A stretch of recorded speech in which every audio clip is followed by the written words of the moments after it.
Okay. Hello, everybody. Welcome to Alpha Pod. Episode 4. We're starting up here. It's January the 10th, 2021, and it's been a spicy week, both on and off the battlefield. But all things considered, we're here. We're ready to go ahead and speak about some Warhammer, and we're all very excited to get started. Now, before we get started, obviously there will be some announcements, but I'd like to go ahead and just remind everybody that if you want to go ahead and take a look at the music, if you're interested in it, it's Death by Dice Volume 1 by Midwinter Minis and a variety of other colleagues of his. The album's available on Bandcamp. You can check it out for yourself. Excellent grim dark music that you can listen to while playing your own games, and it definitely fits the groove. I like it a lot. That said, that's not all we have for announcements, and we have some special guests and other guests on today. So I'd like to go ahead and introduce them. We got Arrover as per usual. He's back from Med Bay and is able to be with us here today. And we also have CagedPsycho, there we go, it was a C word. CagedPsycho as well, who's our special guest for today. Hello, you two, how's it going? Is it going well? Yes? You were cutting out. Yeah, I'm doing well. Yeah, you were cutting out. I was cutting out, lame. So yeah, hi, CagedPsycho, pleasure to meet you. I was looking at the stream, so I was like, you're talking and your mouth's not moving. Oh wait, there's a delay. Because I had the stream muted. And I got really confused, and I've just ruined everyone's intros. I apologize. So, but yeah, no, it's all good. We're all here, and all three of us have face cams today. Guys, look, woohoo, we all have faces. What a time. If you're not watching this live on twitch.tv/slowwolf at 5 p.m. EST on, as the podcast goes, shame. But also, VOD boys, welcome. So, Arrover is the tournament organizer and is my co-host, and we've got CagedPsycho as well. CagedPsycho, hello and welcome to the show. Oh, thank you for having me. So, Arrover, you usually have announcements right at the beginning of all these things. Go for it. Start us off. Get your games played. You have a week. There are 75 matches that need played. Go play them. I played 3 of my 4 this past week, so I've been kind of grinding them out. Hopefully I can get in the last one, although I'm pretty sure it's a foregone conclusion, but at least it'll be a very quick game for my last one. That'll be good. How about you, Caged? How are you doing in the league this week, this time? I'm not playing this season. I'm actually just kind of observing and seeing how everything is going and kind of giving my own little breakdowns on everything. Ooh, the armchair philosophist, the Ivory Tower chaos player. I decided to take a season off. So it's a little hectic with work and everything going on. Yeah, no, I was about to do the same actually, but then Arrover was like, hey, like last week I was like, hey, so we got a spot open, you want in? I was like, oh, okay, sure. So I've been grinding out games real fast as a result. So to start things off, today's schedule, if you want to go ahead and follow along, we've already done our introductions. We're going to talk a little bit about going first versus going second, and how things are going with that, and I'm going to kind of start poking in about what that means with the fact that came out just this last week.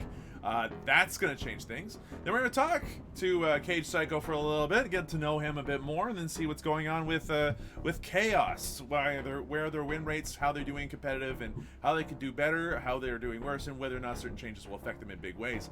We're going to then take a look at some of the results in our first 2 pods in each of the leagues, and see how people are doing with their games there.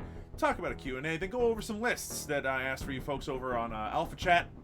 I even submitted my own, so you can go ahead and laugh at mine, and then that'll be our show. So let's go ahead and start off. Big topic: going first versus going second.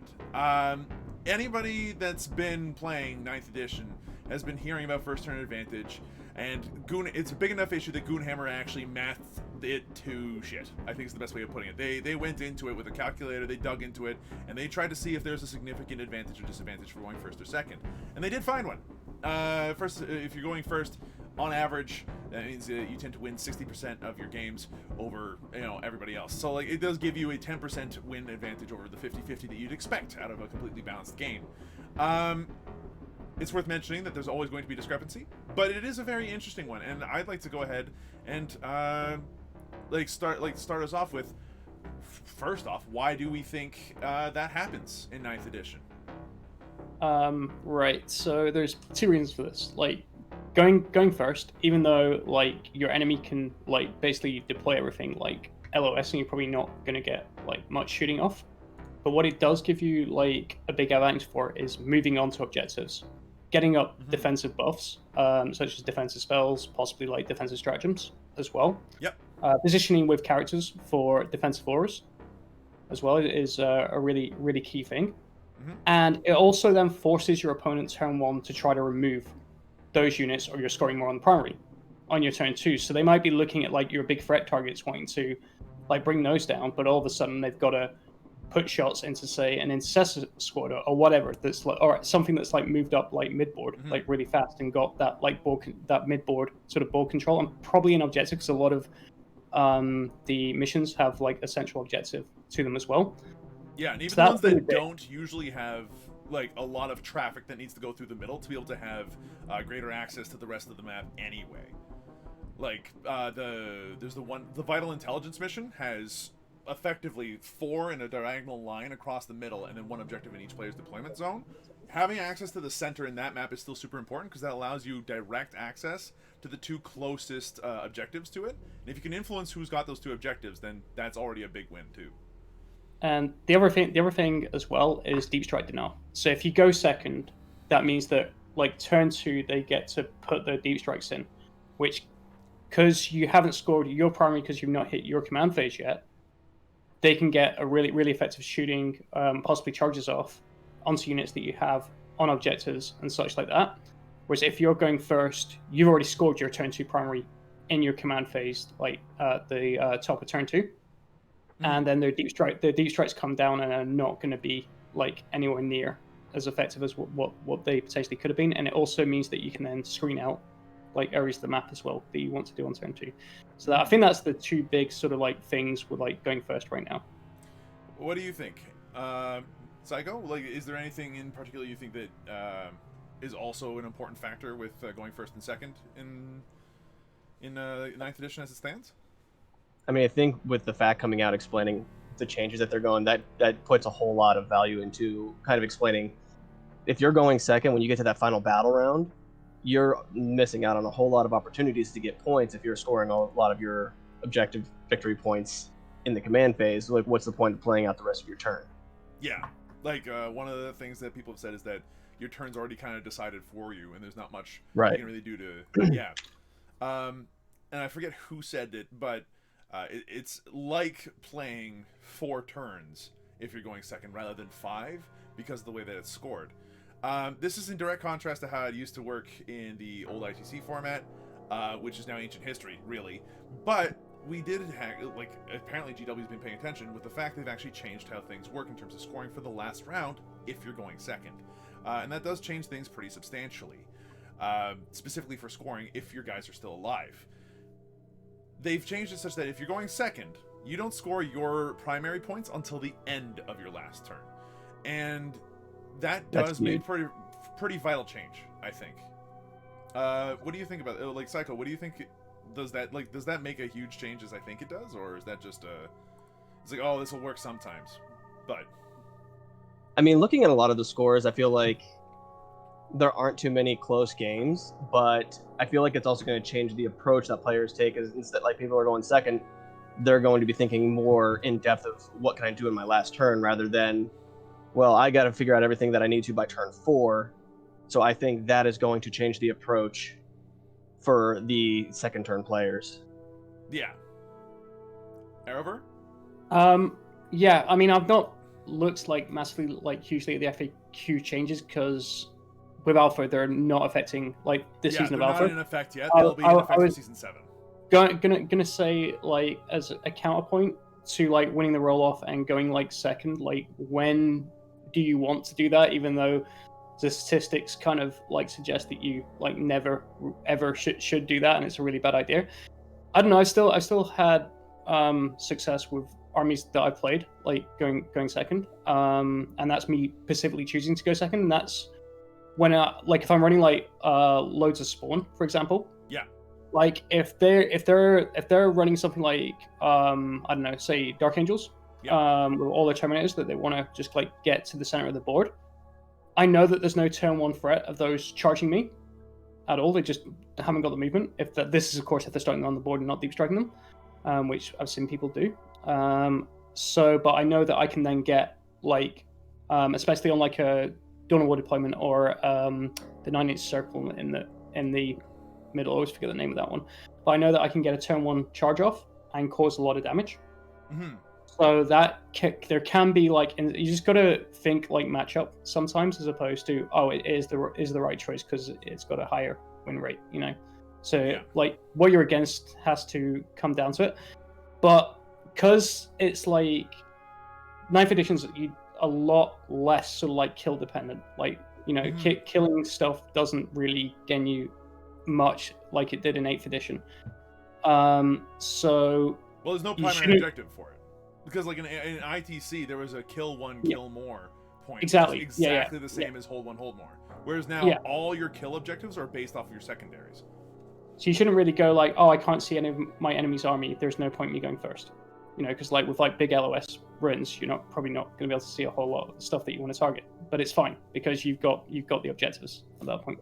Yeah, it's almost like playing KG on your first turn. If you like. And especially now that with the FAQ, they've changed the set way. If you roll to go first, you must go first.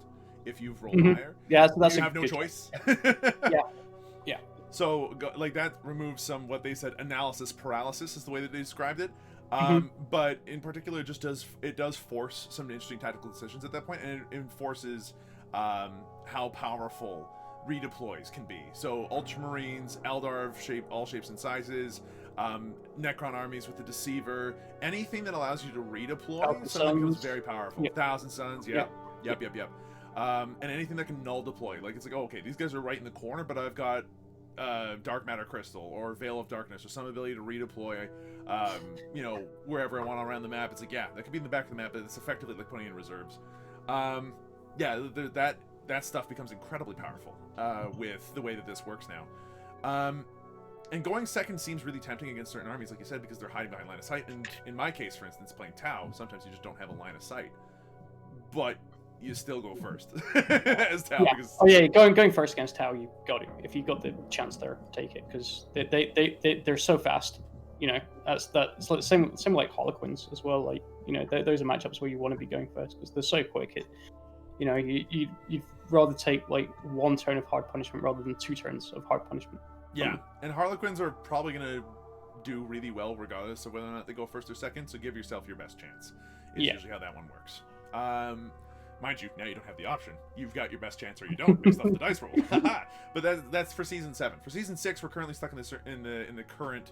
Yeah, we're time locked now. Yeah, we're time locked. The FAQ actually surprised me. Like, when it came out, I was like, oh, okay. Yeah, that was a complete surprise. But I do think that the scoring at the end of the round for the last turn for the second player does make a big difference. Oh yeah. I've seen, like the ability to be like, I run my OBSEC onto the objective at the last second, and now I'll score my primary. That'll be 15 points. Like that 15 points makes those tiebreaker moments instant wins for the player going second most of the time, and effectively allows for the second player to get the advantage that they had back in ITC, at least for 1 turn. Like, back in 8th edition, it was actually really it was almost preferable to go second most of the time, because if you hid properly and there was enough like terrain and everything, you could dictate who was scoring the points and where, and it was very obvious to see, okay, I need to do this, and this turn.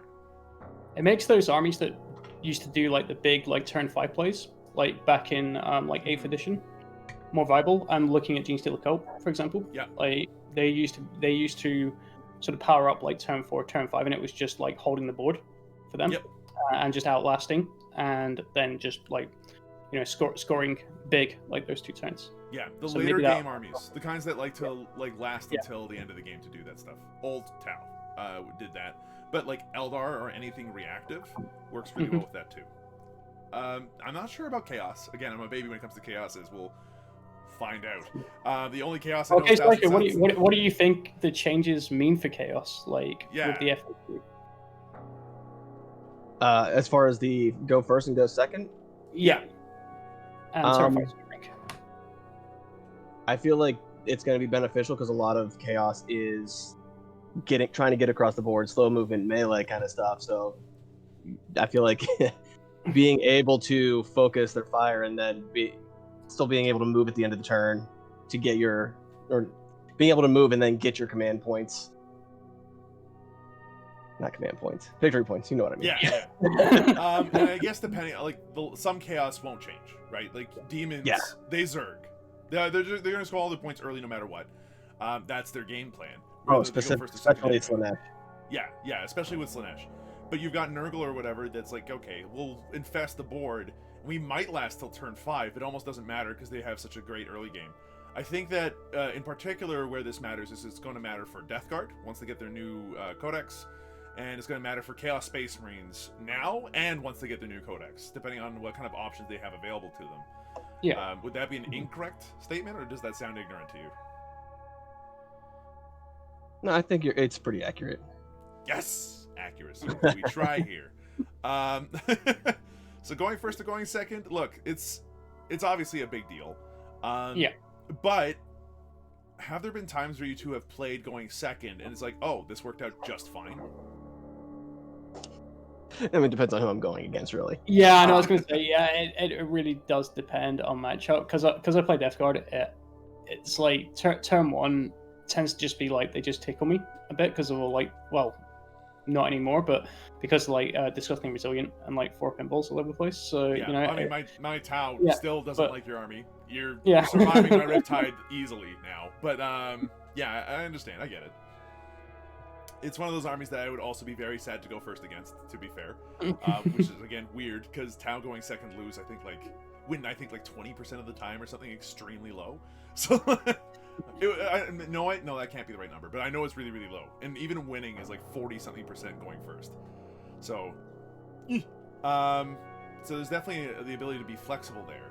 How important do you think that is, though? Having the flexibility and the, I guess not the foreknowledge, but the ability to anticipate, okay, I could go second, this is how I should deploy. How important do you think that kind of skill is?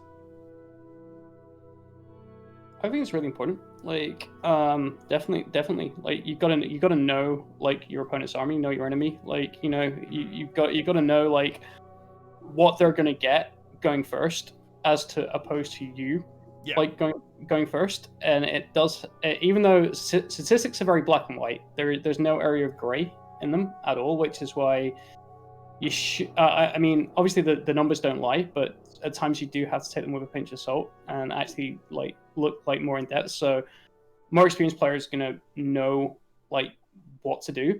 But if you're a new player, I would just say just go first. You know, when in doubt, go first. Regardless, you know.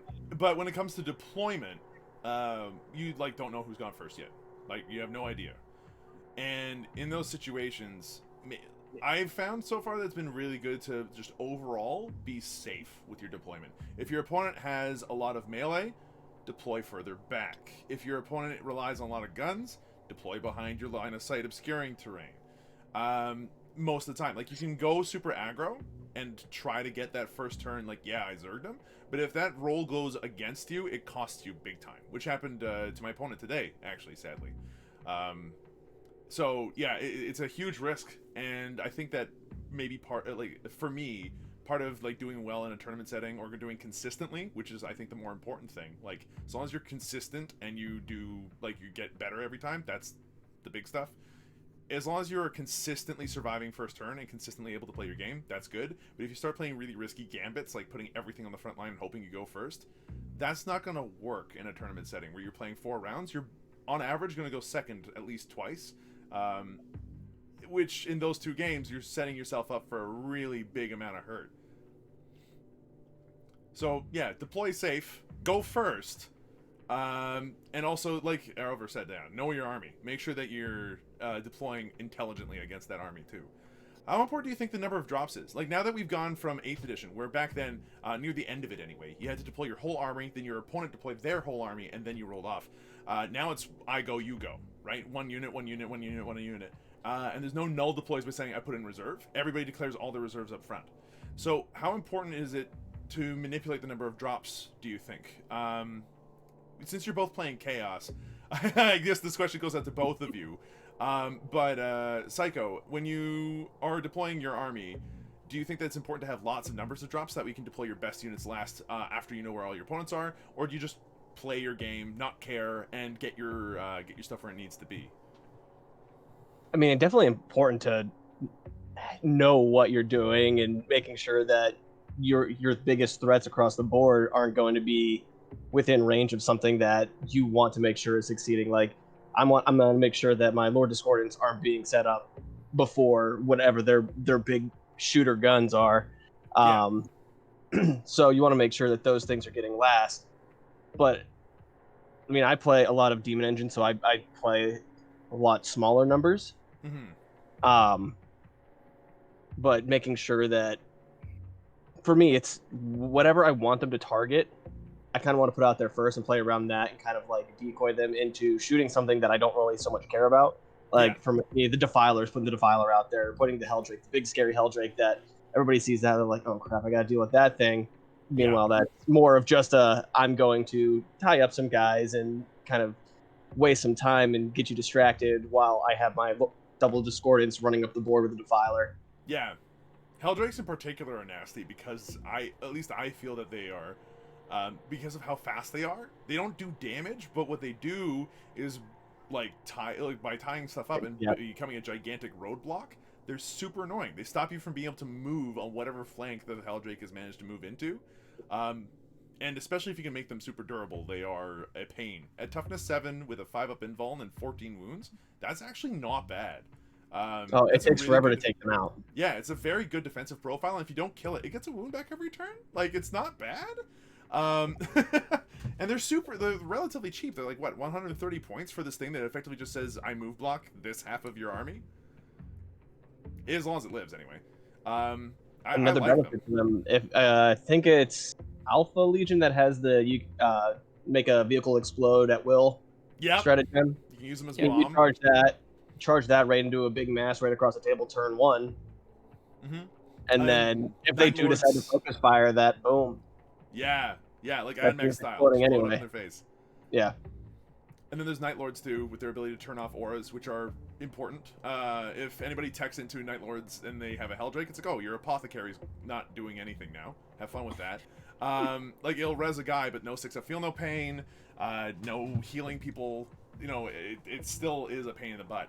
So, yeah, no, there's definitely some stuff to do with the Helldrake there. Which I guess also kind of helps with going first or second at that point, because if you want to, those Helldrakes can deploy extremely safely and still be just as useful going second as they are going first. You'd rather you went first with them, but having that kind of unit flexibility is also really good there. What do you think, Arover, when it comes to like different ways that Chaos can...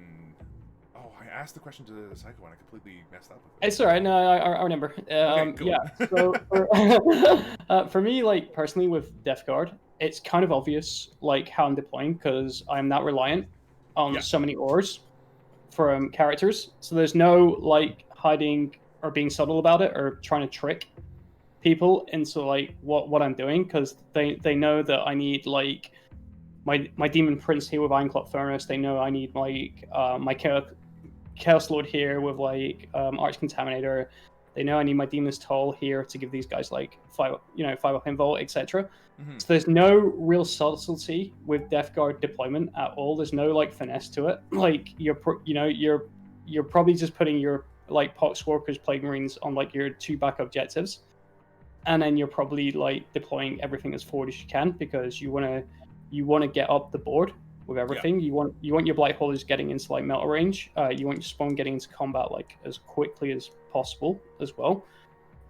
You can use like big L's for spawn, which is great, and like the middle of the board to play around, which is fantastic. And they can answer like anything as well, which is great from that central board position.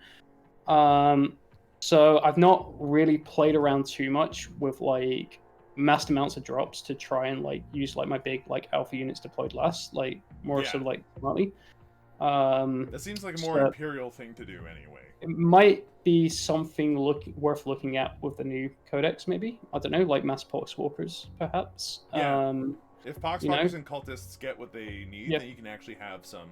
I'll drop this down here and see what you do kind of drops. Yeah. I'm in the same boat. Like with the majority of my lists that I've built. At least for Tau and Space Marines, what ends up happening is I've got like one game plan, and there's no way that I'm going to really deviate from it. Once I look at the map, it's like, okay, I know exactly what I need to do for like the next 3 or 4 turns. At that point, you kind of just have to deploy so that way everything's where it needs to be. and there's not really a lot of trickery going on. So with my list, I don't have a lot of drops, but I know back, like, when it comes to other lists, like, I've got a small burgeoning Tyranid force, and there's something to be said about dropping 40 points of Termagant. It's like a 10-point Termagant unit, and just saying, okay, I dropped this, here go. This is useless. You can deploy around it all you want, but I'm going to go ahead and start seeing where you start deploying things first, because I've got more units than you do. Which is another benefit of MSU units and stuff like that for not elite armies. Imperial Guard can do this well too. And with the new changes to bring it down, I suspect that might actually be a thing. We'll see. It also helps to make sure that, like, if you're going up against an elite list, like Custodes or whatever, you have a good chance of actually seeing where they're putting everything down before you put down your big boys to effectively counter-deploy. But then you lose first turn and whatever, bad stuff happens to you. So, yeah. Okay, really, as far as going first or second goes, there's not much more to it. We know that there's an advantage right now. We know that the changes to going second and scoring with the primary are going to make a big difference. And we all have kind of our basic strategies. You want to go first, but deploy carefully. And if you have redeploys, make sure to use them. They're powerful. Was the line always deploys if you're going second? Or make sure that you have the tools to survive, like turn one to weather the storm, so to speak. So asking your opponent, like, ranges, like, for stuff is, like, super important. Like what they call, like, effective range as well. So if it moves and was to be at max range, what is that? So always ask your opponent, like, stuff like that. Yeah. So that way you can kind of counter deploy if they go first. Use terrain as well. So I know it sounds obvious, but I still play against people that put stuff out in the open, like, when it could have easily just, like, hidden turn one, like, and would have been fine. Like, if you've got units that can move at the beginning of the game with, like, a scout move, like Pathfinders or whatever, then you can deploy them in such a way to use their duality. You can deploy them such that they have their move and they can be defensive, hide behind some ruins, be obscured, or to move forward so that way they can actually do something offensive instead on the first turn. And again, if you've got those redeploys, one funny thing you can do, because most of them redeploy like 3 units or D3 units or something like that, put like 2 or 3 units in a place where they're super defensive. Put the other 2 or 3, like another 2 or 3 units someplace super offensive, and then everything else you deploy normally. And then depending on whether or not you're going first or second, you can get the super defensive units forward or the super offensive units back, based on whether or not you're going first or second. Those redeploys are super, super strong. So, yeah, if you've got those, use them. Phantasm's worth the points, I promise you. And Harlequins also love it because they have tiny, very elite units, and if they can manage to redeploy their army to Harlequins hide... have 2 redeploy strats. Yeah, like, they're No. Oh, good lord, they're so good. Okay, and I think that about sums it up, unless if there's anything else anybody else wants to add to this discussion. No, sounds good to me. Yes, so, yeah. You know what else sounds good to me? Let's talk about you for a little bit there. CagedPsycho, you're a new face to me and a new name. But you're here on the show, and we want to talk to you. So who are you, and what do you do? So I am the head of the Iron Warriors and the Chaos Demons Discords. I also have a YouTube page called CagedPsycho Creations. A lot of what we do there is we're focusing on, making eBay purchases and seeing, like, if the accessories that we get are worth money, or kind of break down lists throughout the week and art competitions and breaking down people's artworks and kind of giving feedback to see how they can improve on their skills as an artist. Yeah, I mean, that's pretty much it. We are at 250 members on the Iron Warrior Discord. We only started about a year ago, so we've been excelling pretty fast. Great community. Everybody there really supports each other and gives lots of great advice to everybody that comes in there. And I don't really have anybody that's complained about being a part of that group or any kind of situations with that. So a great group of people. If you're into the Iron Warriors, even just chaos in general, we do a lot of talk there about it. So. So you've been doing that for about a year, and how long have you been playing Warhammer for? Same amount of time? I'm going into 2 years of playing. Nice. I started around 2018. So how did you get started with it? My brother-in-law, actually, he was starting to get into the game, and we both kind of enjoy playing board games already together, and he's like, hey, so I know this is going to be a big chunk out of your pocket, but I got a game for you. And at first I was just like, all right, you lost me yet. You lost me at having to measure using a measuring tape in a board game. What is this? But it all started off, getting some secondhand things off of eBay, and that addiction slowly grew, and now here I am doing more than what I ever anticipated doing as far as Warhammer goes. So I hear you, dude. I'm right with you. And you've been playing Chaos the whole time. Like Iron Warriors has been your baby since you started. Oh, actually, I started off with Drukhari.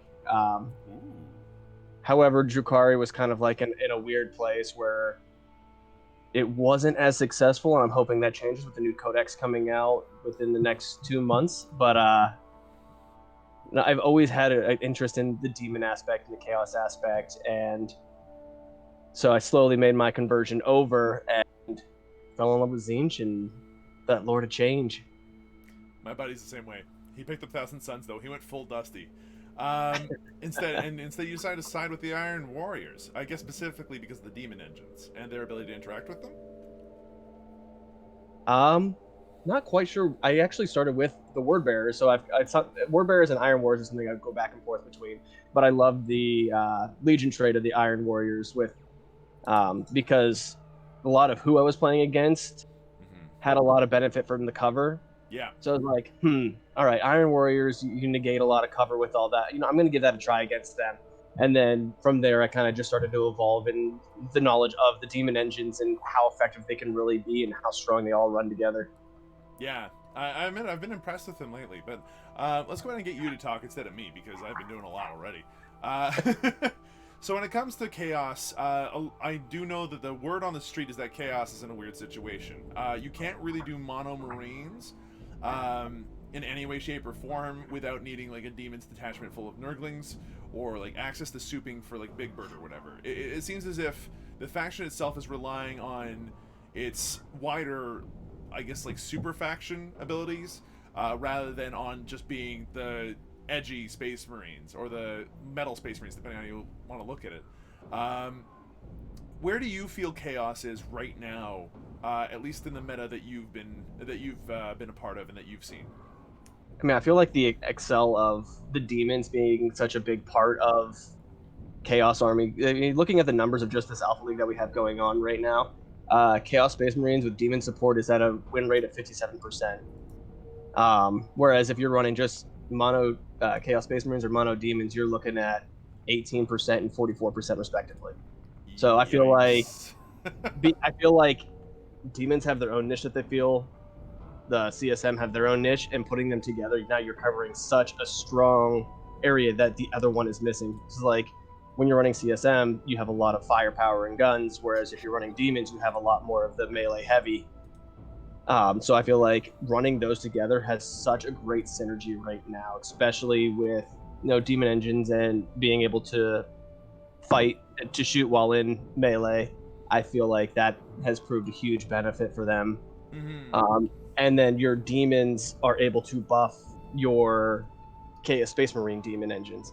So now you're getting buffs from whatever Chaos Lords that you have or Sorcerer that you have, as well as getting buffs from, as in my case, the Flux Master with the +1 strength, which is huge for Venom Crawlers and Defilers because they're all user strength based. Yeah. As well as the Changeling giving you a 6+ feel no pain. So I feel like being able to run those together has proved monumental for them. So I mean, unfortunately, summoning is still a big issue, but summoning needs work. But now, I mean, you're just running the 2 different detachments for 2 to 3 command points, and you're getting all the benefits of everything, including the Lokis of Khorne or Nurgle, which are not too bad. The Nurgle Loki is really good, as well as Flanesh. What are the different locuses for the different demons? I know that each one has their own flavor, but I always forget what they do and how it works. So is it kind of like a faction bonus? It's like if all your demons are of this faction, you get this locus power? The characters get them. Gotcha. So it sends off I know for at least for Tzeentch, it's you roll 2 dice in the fight phase, discarding the highest, and then whatever dice you have left. So say I roll a 4 and a 6. Now 4s in a fight phase no longer register a hit. That So is if you're somebody wonky who and I hate is it. I love it though. It's really cool. Slanesh, it's advance and charge in the same phase, which is so good for some of those things to get across. Yeah, I mean, it's the only way that the Slanesh list really works. Without the ability to advance and charge, they are much, much slower. Yeah, and I mean they're going at about a 50% win rate right now with any kind of army that has Slanesh demons in. Would you say it's fair to say that like Chaos Soup is like the only like soup that we is actually still good in 9th edition, because you don't really see like Imperium Soup much anymore. At least I've not seen it, and same with Aldari Soup. Like Harlequins do everything like 10 times better right now than Drakari and Eldar. So why would you like shoot yourself in the foot, so to speak? So would you say that's fair? Oh, absolutely. I feel like we need to have the soup to succeed. And it was funny because whenever 9th was coming out, everybody was like, "Oh, soup is dead. Soup is dead." And I mean, you don't see like a World Eater running with an Iron Warrior and that kind of soup. You see the Chaos Space Marines running with the demons.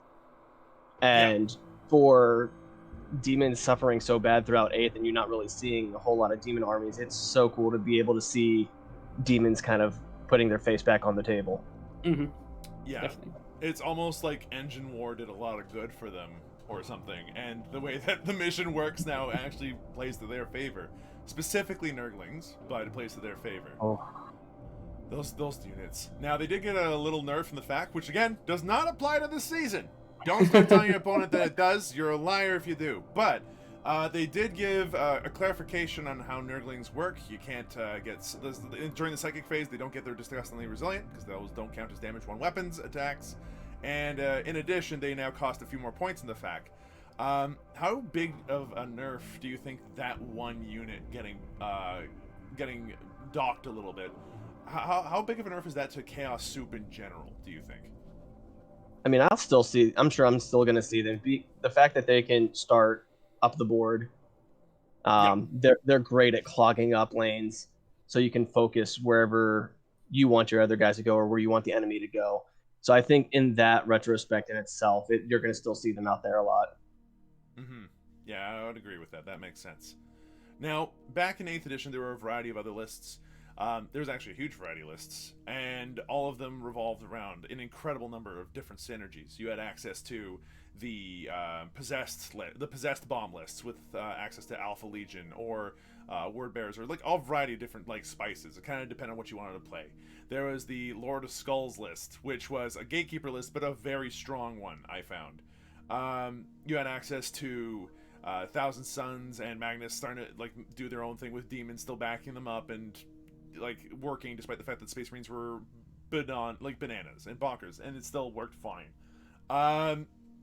Right now, Chaos has an interesting spot as far as their faction's concerned within standings within real life tournaments and such. And in Alpha League, it seems like they're doing relatively well, despite with all that. How much of that is variety based? Do you think? Like, is there still a good variety within those Chaos Soups, or is there like a particular ingredient that always shows up that is required to make the faction work? Like, so for instance, back in 8th, when it came to Tau, pre the Greater Good, you had Riptides, or you sucked. Is it kind of like that with Chaos right now, or does it still have the same variety and spice that it was famous for back almost a year now? I definitely feel like there's a lot less, not skilled, but like as far as legions goes, there's definitely some legions that are way more skilled at bringing onto the table than, because you're not going to see we don't have any Alpha League in here or Alpha Legion in here. Yeah. They really don't do anything special anymore. You're gonna see. I feel like you're gonna see. I'm biased, but I feel like you're gonna see a lot more of the Iron Warriors coming through, because of their dependency on or how well they use demon engines, and what ninth has brought to vehicles, Yeah. I feel like people are going to start seeing a lot. I'm amazed that I never. So it's an idea I was toying with. I'm amazed we've not seen more Iron Warriors sort of like Forge World sort of angle, with like Contemptors and Leviathans and such. Because For like this season, at going least, going along the lines of like Duty Eternal on them, and then the Iron Warrior strats that you can use on them. So something I'm thought that I see a little bit more of, but I can understand that the demon engines do more, so maybe that's why. Do they do more though? I mean, I understand that the Leviathan eats up CP, which is like Yeah. a problem, right? Like you have that some of those options do eat up CP, which Chaos lists do need, whereas the equivalent Hellbrute or Forge Fiend don't, or the Venom Crawler, who I think is an all-star. Like I love that model. He is super good at everything it wants to do, and is at least a good pitch hitter. If you need something done, the Venom Crawler's there to help. But does that beat a Leviathan Dreadnought? And that's an interesting question. What do you think? Actually, this is a discussion that we were just having in the Iron Warrior Discord. It was about some of the Forge World guys. Derodeo always used to be one that we always used to go to, but Yeah, the line of sight, ignoring missiles and everything else, like it was a firehouse. Yeah, but I feel like we're seeing a lot less of those. They somebody just said they lost. This is without any buffs, and they don't get their invul aura anymore. They just have a 5+ invul for themselves. So and with the new FAQ and stuff, I think there wasn't there stuff against Forge World where you have to pay CP to bring some of them. Yeah. So you have to pay like a command point to bring like say like a Contemptor or a Leviathan. Yeah, because those are like really hard to get kind of objects or something like that. So in order to like the fluff reason is it's hard, so your commander needed to like use some of the requisition to be able to get it. It's hard to maintain, ergo it takes up CP. Space Marines have the exact same issue now that Imperial and Chaos versions of them are almost exactly the same. One currently lacks the core keyword, and the codexes don't have anything to do with the core keyword, so the Chaos ones are marginally better than the Space Marine ones as a result. Because they can benefit from being core, and getting rerolls and stuff, whereas Levy Dreads for Space Marines right now, Levy Dreads aren't core, as far as I know, and so as a result, they don't get Captain rerolls, they don't get Lieutenant rerolls, they cannot benefit from a variety of other benefits that Space Marines can give, and yet, we still don't see them in a lot of Chaos lists, because there seem to be better options. I'm talking like, Big Bird, for instance, or like you said, other demon engines. Actually, have you tried like spicing Big Bird into your lists at all? I have him in mind, yeah. But I think one of the big thing is because so many of the Forge World stuff does cost CP, and we need our CP. Oh yeah. For so if somebody's bringing obliterators, you're dropping 3, 4, 5 command points in a single shooting phase between Veterans of the Long War, Tank Hunter, Endless Cacophony, Fleshcraft as well for the guns for the rerolls as well. Metalcraft or whatever it's called. Yeah, it's Fleshcrafted guns or something. Yeah. Plus, you have the Technovirus injectors where you can reroll whatever your skill dice are. If you're bringing obliterators, you're already dropping a lot of CP, and you're not going to want to waste them on things that might not be as beneficial whenever you're going to take out some heavy duty stuff with your guys and the stratagems that we have. What are your opinions on obliterators anyway? Because I know that there's some people that love them, some people hate them. Where do you put them? Oh, they're one of my favorite things to run, especially whenever they're in an army like the Iron Warriors, where we have a lot of stratagems that really do benefit to them. Yeah, it's like Iron Warriors is like special units. Like, oh, our obliterators, we give them the nice rooms in the barge. Like they get the penthouse suite. I remember one of my first games in Alpha League, and I brought my obliterator list, and brought them in. They did their deep strike. I had my sorcerer give them the prescience for the +1 to hit, and he was just sitting there like, "What are you doing to my army? Like you're just getting deleted." The benefit to them is you can roll your skill dice before you actually pick your targets. Yeah. So you know what your roles are benefiting towards. So I mean, I feel like, and I think their power levels went down the last point change. I don't remember what I don't know what their power level is now. I haven't taken a look at it, but I was very surprised whenever it went down because I was like, these guys are just nasty. You Yeah. you don't want to run into them. Yeah, they can absolutely hurt, and they also punch pretty well. Like they got like power fists on themselves, pretty much, right? Oh no, you only want to shoot them. I know you only want to shoot them, but if they have to bargain, they actually can a little bit. They have the capability to defend themselves. Yeah, it's a waste of their points compared to what they can do in shooting. But if you're trying to charge, I don't know, 10 guardsmen into 3 obliterators, the obliterators will force a morale check. Like they will kill a few of them, probably. And if you position them properly, they got rerolls and all this other stuff. Yeah, okay. So they're a really strong shooting unit. I know that Nick Nanavati hates them. He finds that they're extremely unreliable. So it's one of those things where they work in Iron Warriors because they are reliable with all the stratagems you use. But that eats up CP. Do you think that there's a way to build lists for Chaos where you can look at those kinds of some of those strategies, and do you think that some of them might be more of a weakness or a crutch than helpful, or do you think that those strategies are currently what's keeping Chaos afloat? Oh, it's definitely keeping some of the legions afloat, especially with Psychic Awakening. The stratagems that came with Psychic Awakening are very beneficial to them. I know a lot of people have complained about Psychic Awakening and how it's kind of hurt their armies more, but I mean things like Word Bearers. If you are relying on Psychic testing, you have an auto pass your Psychic test out of Word Bearers. Which if you're trying to send something out that you really need to make sure, like if you're running a Master Possession and you're running, so for me, I have a Master Possession in Zinch list, but I'll spend the 2 command points to run a patrol, and then I will take a Master Possession who will stand back. He'll summon a Changeling, and then get Incursion in the Psychic phase to pass another test, and if that fails, they have a stratagem that you could pass a summoning test, and they have a stratagem where you can pass a psychic test. So you're basically getting 2 HQs out of that. So now you're running 4 HQs in a Zinch army with 4 different buffs. That's going to benefit your entire army. Yeah, and it also offers you a lot of flexibility at that point, wouldn't it? Because you end up having enough HQs that you have one that's a dummy. Like at that point, you could have a Fluxmaster on the field. And you're like, what's this guy going to do anyway, other than doing Psychic Ritual? I've swamped the board already. Might as well sit in the middle and earn 15 points. And hide him behind Big Birds. That way he never gets shot.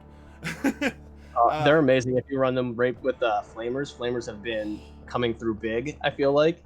They're especially one of the few units that still has like unlimited mortal wounds off of that one stratagem they have, right? Like everybody else is like maximum 3 mortal wounds now, and the Flamers are like, what do you mean maximum? Right, it's all hit rolls or wound rolls of 1 with an auto hit weapon. Or wait, all wound rolls of a 6 after you on your wound rolls creates a mortal wound. Yeah, it's like what, 1 CP, 2 maybe? Yeah, it's only 1. It wrecks. 6 Flamers are already auto hitting. A wound roll of 6 is casting mortals.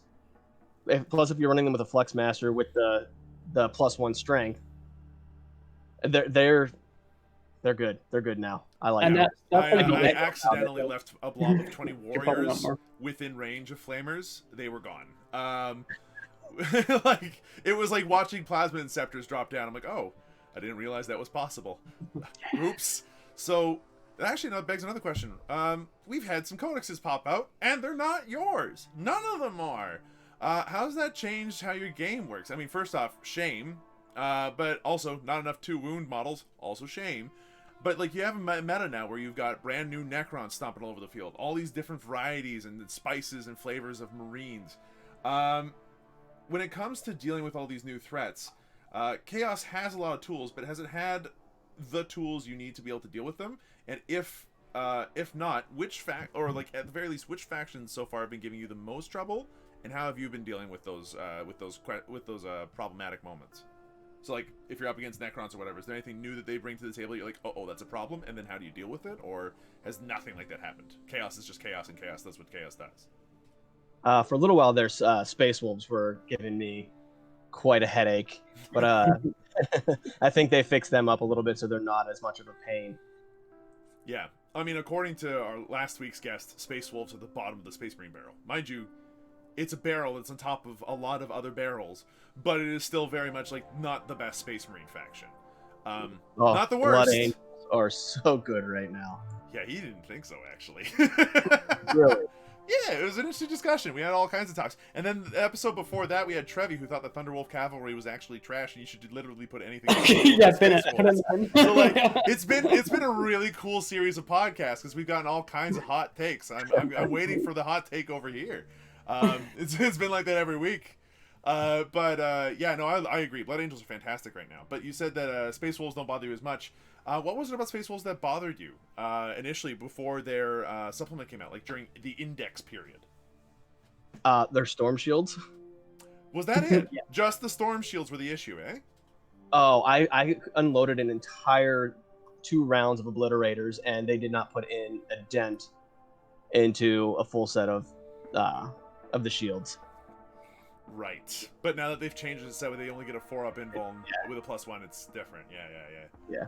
So I'll take the changes on that one with open arms. What about let's see, White Scars? Don't have any experience playing against them. Okay. Salamanders. Same Nope, deal. Arvor, you can step in here too on this. And I was gonna say, last one, Necrons. There have been a variety of different kinds of Necron lists that have been doing well, but if you have any experience against Necrons, have you played against them? And if so, which lists and what have they done that has been surprising or interesting?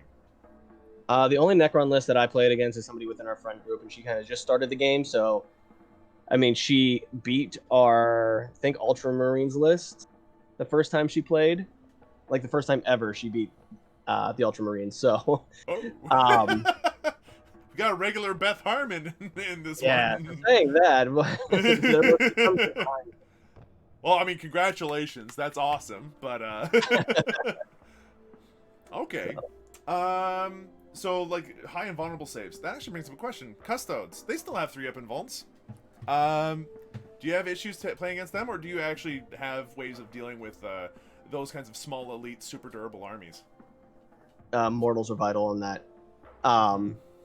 Yeah, so running your soup armies, you have more of those opportunities with running the vital mortals that you need to get off. So the invul saves, whenever you're running down the field and there's, I gotta deal with this 3-up invul over here. But no, I got my Lord of Change back here with his Infernal Gateway or Super Smite, Chaos Boon, where I can get some guys out of it with turning them into Chaos Spawn. So, hey, I'm controlling the objective because your character's dead. Yeah. Right. So I think that's another part where this Chaos Soup comes in beneficial because you have the high velocity guns of the Chaos Space Marines running obliterators. But if you're running into something like, I can't take that out with my guy. Oh wait, I've got a backup plan to help take care of what I'm having a little bit of a deficit in. Yeah, so you have some flexibility there in terms of between your psychic and your shooting phase. You've got a lot there with the lists that you've been running. How do you feel about horde lists for Chaos right now? If you're facing down the field and you see 150 boys backed up by a Gazgul, a couple of weird boys, and a pain boy, what if you see a horde like that? Does that cause you to like double check or think, or is that still something you've got tools for? I'm running Lord Discordant up the gut. With the amount of weapons that he has pulling off, especially if you take him with Technovenomous Mechatendrils, where it's successful hit rolls are mortal wounds, and you can allot that to wherever you need to. So, like, say I have this horde in front of me, I'm going to put basically all these attacks into the horde, when then I can also put the Mechatendrils into the whatever I need to. Yeah. So between them, flamers, some other things, you have anti-horde options, which is good. Yeah. Okay. Well, that's. I mean, at least you have a good plan. Chaos seems to be flexible enough to be able to handle everything. Yeah. Let's go back another step. So demon engines, I think, don't get a good enough rep. I would agree with you there. But out of all the demon engines, there are obviously several. There's Forge Fiends, Mauler Fiends, Venom Crawlers. You've got access to the big stompy ones. You got access to the Hell Drakes. You got all these different demon engines. And then What don't would you forget, say don't are forget like the the Death Guard two? ones. Sorry. Don't forget the Death Guard ones as well. And then there's all the Death Guard ones with the plague drone, with like what plague drones? Blight drones, Blight haulers. You got the Yeah. meat. You got the meat There's a lot roller of Blight version haulers, and the that's right. shooty version. You've got like I love that. Yeah. I love the meat version. He's so fun. He looks great. I want to run an entire army of those. But the Myphetic Blight Haulers are also just nasty, especially again. Oh, they're- always stand we they're fight gonna be with good. 3 units of those. I can see that coming down the pipeline. That's an easy 10 points at least. But when you look at all these different demon engines for your lists, which two do you think are like the most helpful for your lists? Like which two demon engines do you look at and go, I don't leave home without it? Now, I mean, I keep preaching Lord Discordant because of what he's capable of. Yeah. And a big change from 8th edition is Defilers with a Scourge weapon. Oh my god, that thing is so painful. Yeah.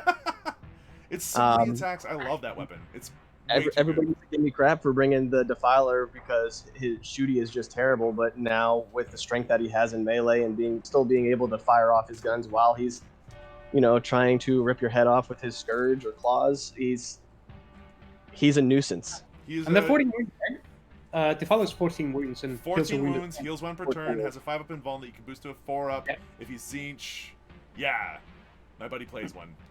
It's annoying. Yeah, one list that I run is a double disco, double Defiler.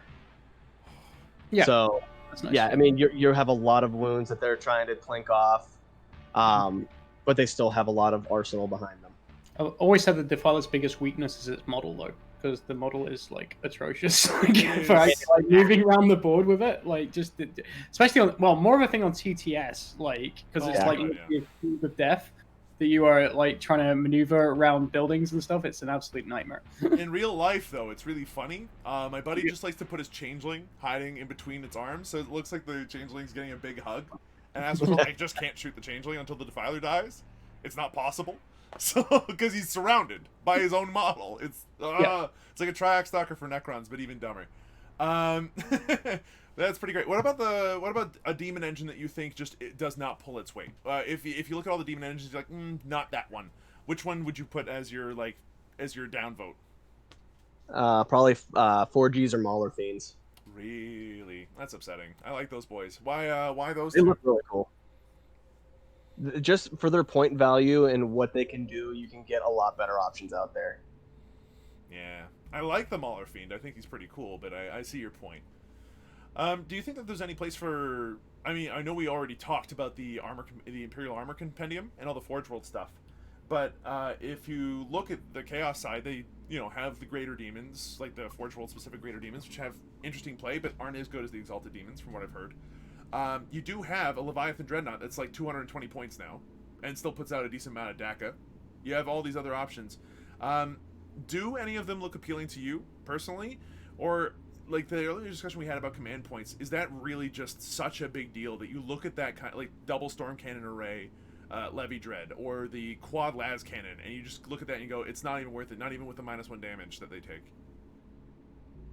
For my list, I feel like I have enough in my list that I really enjoy using that I don't really have room to fit anything else in anyway.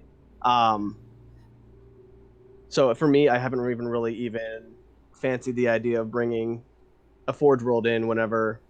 I mean, it's going to cost me a whole lot to just buy the item anyway. It is expensive, yeah, but but whenever I have the other options already available to me, I'd like to work with what I have. Right, makes sense. There's not a whole lot of weakness in like what we can already bring outside of Forge World. There's also one last thing. There's a very spicy detachment that I seen pop up in a couple of soups, where they bring in a detachment of 1,000 Suns, specifically for one Demon Prince, one Ahriman, and then one squad of who cares? It's cultists. No one gives a cow. But mostly just to have Armin and a Demon Prince in the list, so that you can give all your defensive buffs with Armin, who's the innate +1 to cast. And as long as you're hiding the Demon Prince nearby, you can effectively one other Thousand Sun Psyker, so probably also just like a Rubric Aspiring Sorcerer or something dumb. At that point, you give like a +3 to cast, and you get off Weaver of Fates, Glamour of Siege, whatever other defensive buffs you want. Have you tried toying with that detachment at all in your Chaos lists, or is that something that you haven't explored yet? I explored those back in 8th edition. I haven't done too much of that in 9th. Why not? I really liked where they were. I don't know. no real reason to it. It's more, I think one of the biggest things was because the Thousand Suns that I ran was a Supreme Command. Yeah. So I brought I don't remember who I brought. Either way, whatever I brought was just basically the 3 Thousand Suns guys who you have that stratagem where you can buff their spell to one guy if they're within 6 inches of all 3 of each other. Yeah. And the amount of mortals that just that group of 3 can put out anyway. But now that Supreme Command has completely changed, I just never really looked into building a different list, still using Thousand Suns like that. Fair enough. All right, and got if you have any final questions there, Arovar? We still need to get a spicy hot take out of Psycho here, and we don't have a hot take yet. So far, we've had a lot of really good takes. None of them have been highly controversial. I think that I've agreed with all of them. We talked a lot about like souping demons, like is definitely like advantageous. Kind of covered the reasons for it, but in terms of like CSM, if you're the person like me who wants to play hardball, be a purist, you know, what would you say are the top 3 Chaos Space Marine Legions right now? Well, obviously the biasness of Iron Warriors, but I feel like Death Guard is still in a really good place even after the new codex changes are coming out, but we'll see how that actually goes. And surprisingly, Emperor's Children seems to be doing really well in this tournament right now. Mm-hmm. I've noticed that, yeah. So I don't know what it is about. I think the big thing with the Emperor's Children is because of it being Slaanesh and being able to run Slaanesh demons with it. I think that creates a really good synergy with an already strong demon force with the power of Noise Marines. So now you have the Emperor's Children really benefiting from that soup list. Yeah. And like Noise Marines, for those of you that don't understand or know how that one works, correct me if I'm wrong, they are a problem to have to deal with. Long story short, they sit there, they shoot, they have the +1 to wound thanks to Veterans of the Long War, and if you kill them, they will shoot you back anyway.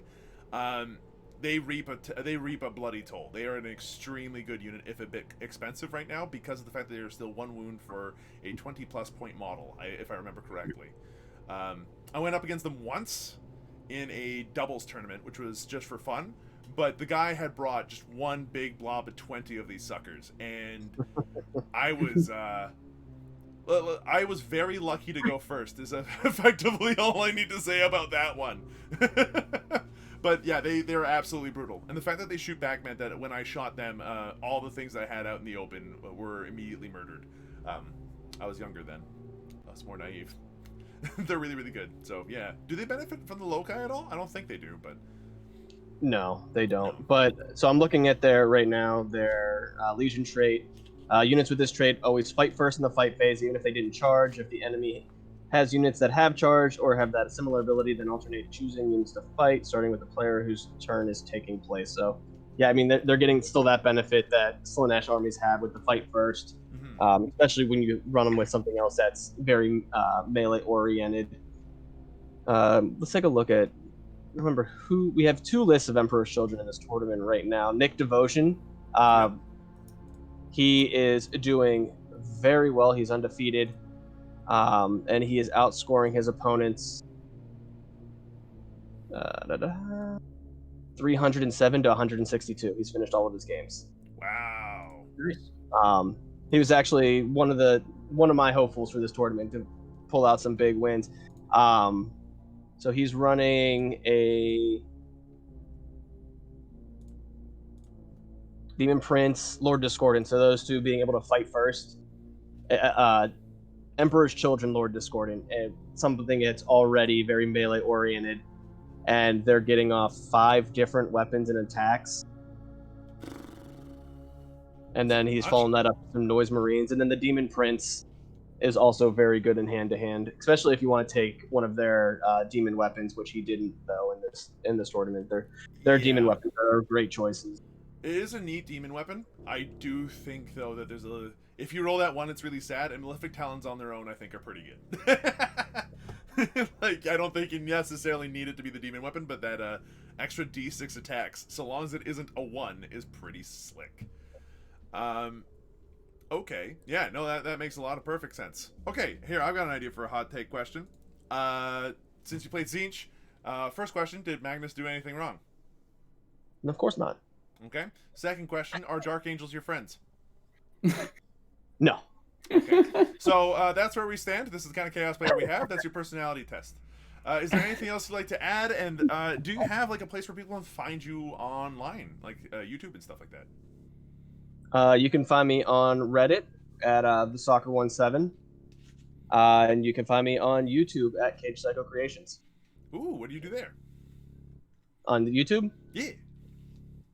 We do a lot of art analysis, list breakdowns of people within different tournaments, and I make purchases on eBay and try and make sure that whatever we're buying off of there isn't some kind of cheap, crappy quality product. And making sure that whatever kind of accessories that we have, one of the most recent things I did on there was game trackers. So it keeps track of your victory points and how many command points you have left. It's a really cool product. I don't think I have any in front of me. Right? No, yes, I do. I have too much stuff in front of me. I know the feeling. I've currently got 6 Eliminators and a Necron Overlord sitting on my desk waiting to be painted. Ooh, very nice. These are actually pretty cool, and they have not every faction, but they have markers for a wide variety of factions out there, and you can paint them up however you want. If you check out my YouTube page, you check out the tracker, there's actually a 10% off coupon on there for anything off of that company's website. Very nice. All right. Well, there you have it, folks. If you want some more CagedPsycho / very specifically the YouTube channel where they go over consumer advocacy and a bunch of other things by reviewing eBay products and painting and talking and doing art reviews and stuff, like, yeah, that's sick. I'm gonna check that out for sure. That sounds exactly up my alley. All right. So we kind of already talked about win rates and chaos and competitive by going over that interview. Is there anything else you folks would like to talk about in relation to how chaos is doing competitive right now? Yeah. Go for it. I guess I'm a big chaos baby. I was just getting links to his YouTube channel to post in the chat. Oh, so... good call. As soon as you've done that, I'll go ahead and yeah, excellent. There we go. Okay. Yeah, like, I mean, it could be a lot worse. I think we have to go over like win rates in general to like get the comparison. If you want to sort of like just like bring that up. Yeah, sure. There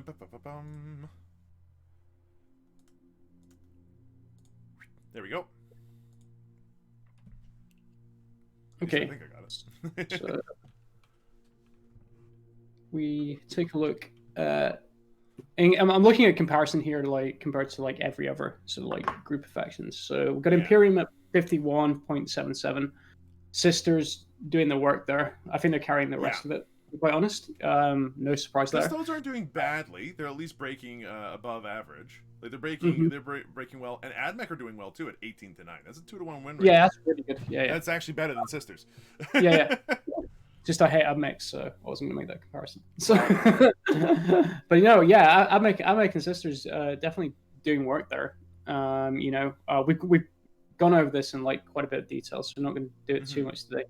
And Space Marines, obviously, we're expecting like to be, good, quite high up. White Scars and Dark Angels doing the best out of the bunch. I mean, here's the way I look at it. All right, and this is in comparison to Chaos.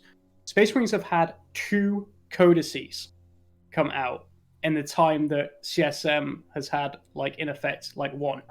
0.5 of 1, to be perfectly fair. 0.5, yeah, exactly. So that just goes to show, like, the difference in terms of, like, power creep and such. as the game stands, like right now, Mhm. when you compare like Space Marines to like CSM, Yeah. completely. Hopefully, Death Guard Codex coming out soon will change that somewhat. Yeah, or at the very Um, least give a hint of what's to come, because there is a like the Death Guard Codex is going to show a lot of what's going to happen with Thousand Suns and Magnus, and what their units are going to look like. 2 wound Rubric Marines and stuff like that is something that we are kind of it's predicting gonna be that already. sleep element as well, right? Because right now your Chaos Soups are very demon heavy. Yeah, With demon engines and such. So, is that soup element going to be replaced by something in the new Death Guard Codex? it seems so Is there with gonna contagions and stuff. be something out there that's going to be like more useful to you? You mentioned Nurglings earlier, like going up a bit in Yeah. points and stuff. Like, there's potential for the Poxwalker rules that have been released. Getting D6 back, Yeah, like a turn. So there's potential there maybe as well. Mhm. But we'll see. We'll see. At least you're not Xenos.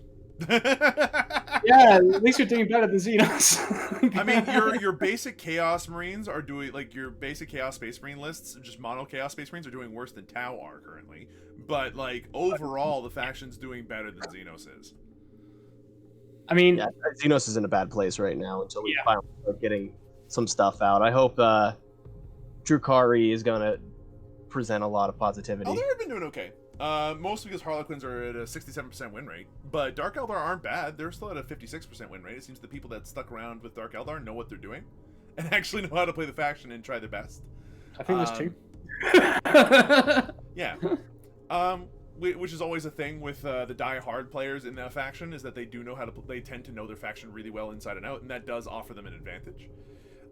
In some way, shape, or form. Whereas Necrons are brand new, really, and as a result, yeah, it's we got a lot of new players playing Necrons, which is really, really cool. But it does mean that it drags the faction down in terms of win rate a bit, because you're gonna have these new players going up against experienced players. It happens.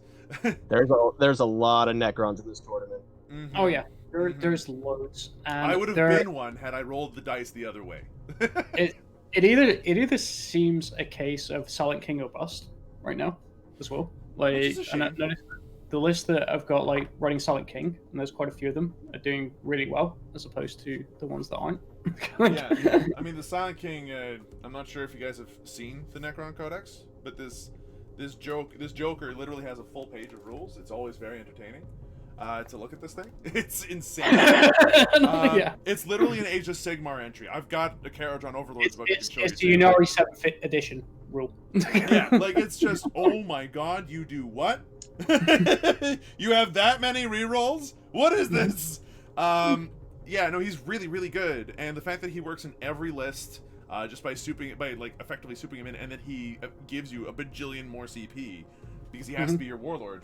So by the end of it, you start every game with 15 CP.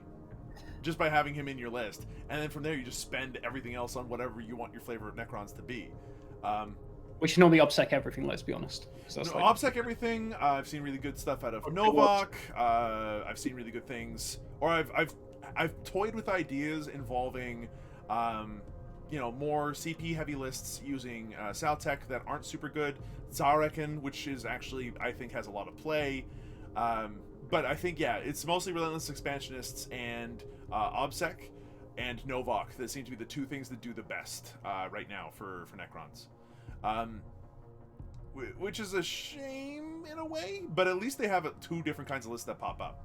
You've got the OBSEC spam, and then you've got the list that's like, okay, we're not going to go that far down the road. We're actually going to have some units that do something. Which is, I guess, a stark contrast to Chaos, which is just like we have our Nurgling detachment, or we have our Demon detachment, and then we have other stuff. It's similar in that respect, I guess. Yeah, I think with Chaos, because the range is so broad, you do get, like, I mean, look at, I'm just going to say, look at Death Guard here. There's like 4 or 5 different competitive Death Guard lists that you can happily play. With the rules that came out in Psycho Awakening, it'll probably do equally well with, like, any of them. Probably a bit more if you do run Blight Haulers, because they're so good. But, but Yeah, they're definitely... excellent. There's only 4 people playing it, though, in the... Oh, no, Death... I need to put in Death Guard. There's only 2 people playing Death Guard? Yeah, they're really difficult to pilot, like, is the problem. Like, very, very, very high skill cap with the army to like perform well with it, which puts a lot of people off because like Disgusting Resilient only does like so much at the end of the day. Yeah. Which is why honestly I'm not too, because everything in 40k these days seems to be like minimum damage free, or or like something crazy like Silent King flat 6 damage or something like stupid like that. Yeah. Then I'm not. A lot of people are really complaining about like Disgusting Resilient going, and part of me is kind of like maybe like the damage reduction one's going to be better. I don't know. That's a play and see. Just because everything does have such high most guns like these days like minimum damage too.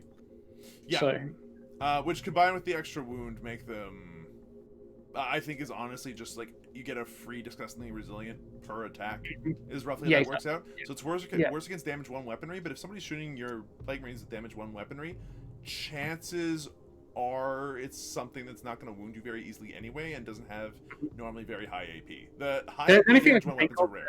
Like massively does have advantages plasma, because you can just roll like damage 1 plasma against them.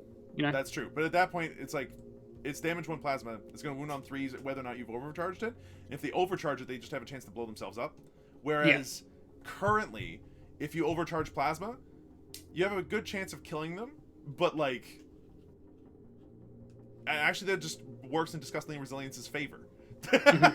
Disgustingly Resilient changes it so that way plasma does less against you. This is exactly what you want. Yeah. We'll see when the book comes out. Yeah, for sure. But as far as the win rates go, like overall, it's pretty close to 50%. 46.67 is not exactly where you want it to be, but it's not a 10% drop. Like it's not. You're not sitting there going, "Oh, well, my list is like my faction as a whole is trash." But there are definitely some big outliers here, specifically with access to the like mono Space Marines lists are not doing super hot. Psycho, I think we know why this is, but is there anything in particular you can recommend to our poor Chaos Demons who have only got a 40% win rate here? Because they seem to be topping a lot of like IRL tournaments, but a 40% win rate is not representative of the crazy win rate they have on Frontline Gaming and like Stat Center, right? Oh, I think a lot of what Alpha League, like people who participate in Alpha League, is they're experimenting with lists that they don't normally play at home. So they're going for lists that are seeing success in meta, but not knowing how to play that list in itself. So I think that's where a lot of the struggles come from, is playing to a way that's not necessarily your style of playing. It's more of trying to play somebody else's style that's not coherent to your own. Right, that makes sense. You were saying that we only had 2 Death Guard lists, though. We have a total of, I think, 6, but 4 of those run with Nurgle Demons. Only 2 of those are mono Death Guard lists. Yeah. Right. So overall, they're at a win rate of 58.33 for the Death Guard. Which is not bad. That's actually quite good. Yeah, they average 78 points a game. That's actually pretty okay. Especially considering that's an average. So, like, that means even when they're losing, they're doing okay. Like, they're getting at least about, I'd say, 50 points in there then. Now, if only our mono Death Guard list could play any of their games. Oh yeah, we're being very narrative. We're mustering in the warp still. Oh my gosh. Well, I mean, to be fair, it's not like I'm bringing a whole lot to my faction either. I'm gonna go 50-50 in my area of things. So yeah, it's all good, dude. Don't worry about it. You can just talk out your whole game. It'll probably be fine. Yeah, we only have out of Chaos a total of 19 games left to play. So that's really good. So the majority of them have gotten their games in. So our final score numbers are pretty accurate as to what they're going to look like at the end. Yeah, well, here's hoping we can do something with the rest of the factions. With just the sheer number of people, though, and how crazy this time has been, I wouldn't expect the games to get to 100%, but we did last season, so it's doable. It's definitely I mean, doable. people have drops, and I haven't. I always go through like drops at the end. Yeah. Like, there's no like doing it like partway through.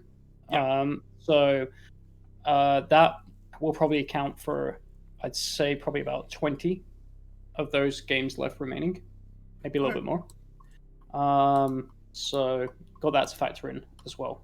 But it's I'm hopeful that everything will finish on time once. That'd be We good. kind of had to give like people an extra week because of Christmas, because even Yeah, though sure. like with like COVID situation, people were still like very busy like that period still. So All right. Is there anything else we want to talk about for chaos win rates and all that stuff, or are we going to move on to list review? Our favorite long-winded way to critique everybody else's build while sitting loftily in our ivory chairs. yeah, we can do list reviews, and then we're going to go over some wins as well, like Group 1, Group 2, right? So Yeah. yeah. Oh, right. Yeah, let's go ahead and actually do that first. That seems like a better plan Yeah. overall. Let's do that one first. So, to start things off, we got Group 1 here. I do need to recrop the image just a little bit. It won't take me long to do. But we can see the stats and everything ready to go already. We currently have on the screen Group 1 and everything that's involved with it, and the points. Look, Group 1 and 2 are going to be pretty tough. I'm currently sitting pretty low, if I remember correctly. But yeah, in Group 1, we got Nubzers, we got Ragnar Blackmane, we got Joko, who we had on last week, replacing Erevar. Thank you very much for that. We have Citronade, and we have Dizbiach 9822. What a name. All things considered. One of our chaos too. All things considered, currently the top of the bracket is Nubzers and Ragnar and Joko in a three-way tie for first with respect to win-loss ratios and all that stuff. However, they also have differences in terms of points. With Nubzers taking top place right now with a difference of less than 20 points. Ragnar Blackmane, and then Joko in third. Then Citronade with our first losing record at 1-3, and then Dizbiach, who unfortunately went 0-4. It's been a series of interesting games with all the different points differentials. For instance, Nubzers and Ragnar Blackmane had a very close game. Citronade and Dizbiach also did. Actually, I wonder how did Dizbiach do most of the time? Let's see, 58, 68. He ought to be here. 64. 39 was a pretty painful one. Nubzers managed to do some pretty nasty stuff there. What's Nubs playing? I can't actually see the list because I'm in the wrong tab right now. I'm going to go ahead and check that out by clicking on the players, then going to the paste bin, and then going to... oh my gosh. The paste bin link for his eggs tiny whatever it is. No, that's not it. Could you copy this, please? Thank you. Let's try that again. There you go. All right, they got World Eaters. Yep. World Eaters. Definitely, he has a lot of Corn Berserkers in his list. Oh my god. His opponent is going to be benefiting from what's the secondary where you just have to kill more? 17, 26. Oh, yeah. There's over 30 of them. Yeah. What the hell? You have mutilators. What are these? What are those? Those are terrible. What are they doing here? So actually, mutilators have been getting a lot of talk lately. While they absolutely are terrible in actual play, a lot of their benefit, from what I've been told, is dropping them down for secondaries. Just That basically is- the secondaries. They're 105 points, though. There's got to be something better, isn't there? No? Holy They cow. can deep strike, right? Mutilators Yeah, they can deep strike natively, but... they can do secondaries. So oh, man. Sometimes you look at something and you look at its data sheet and go, it's terrible, but you go, oh, it deep strikes, so may as well look at Lictors, for example. Prime example. Yeah, but that's every mid list 60 has points? a couple of Lictors in it. They're not going to do much, but they score you points, so they Fair. do it. They actually do the most important thing in the game. Fair. You know? Hey, Joko's with me. The mutilators are terrible, but yeah, okay. If you guys are saying what you're saying, then that makes sense. I can understand dropping 105 points just to guarantee certain secondaries and action monkeys. It's just that some people have better action monkeys than others. Heavy support wise, got 3 defilers, each with the same loadout of battle cannons, defiler claws, the scourge, reaper autocannons, and smoke launchers, because that still works.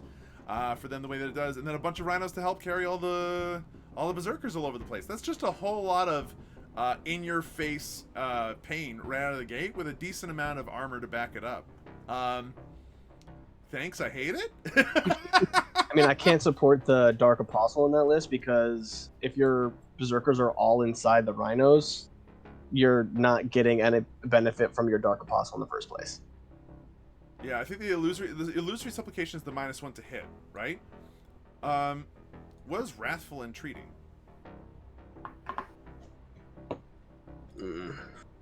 What are these prayers?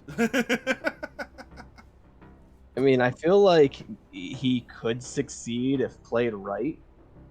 Well, he's I obviously feel like been maybe doing okay. the only benefit that there's the only mark that mutilators could benefit from, because what is they get a bonus to their charge or something like that.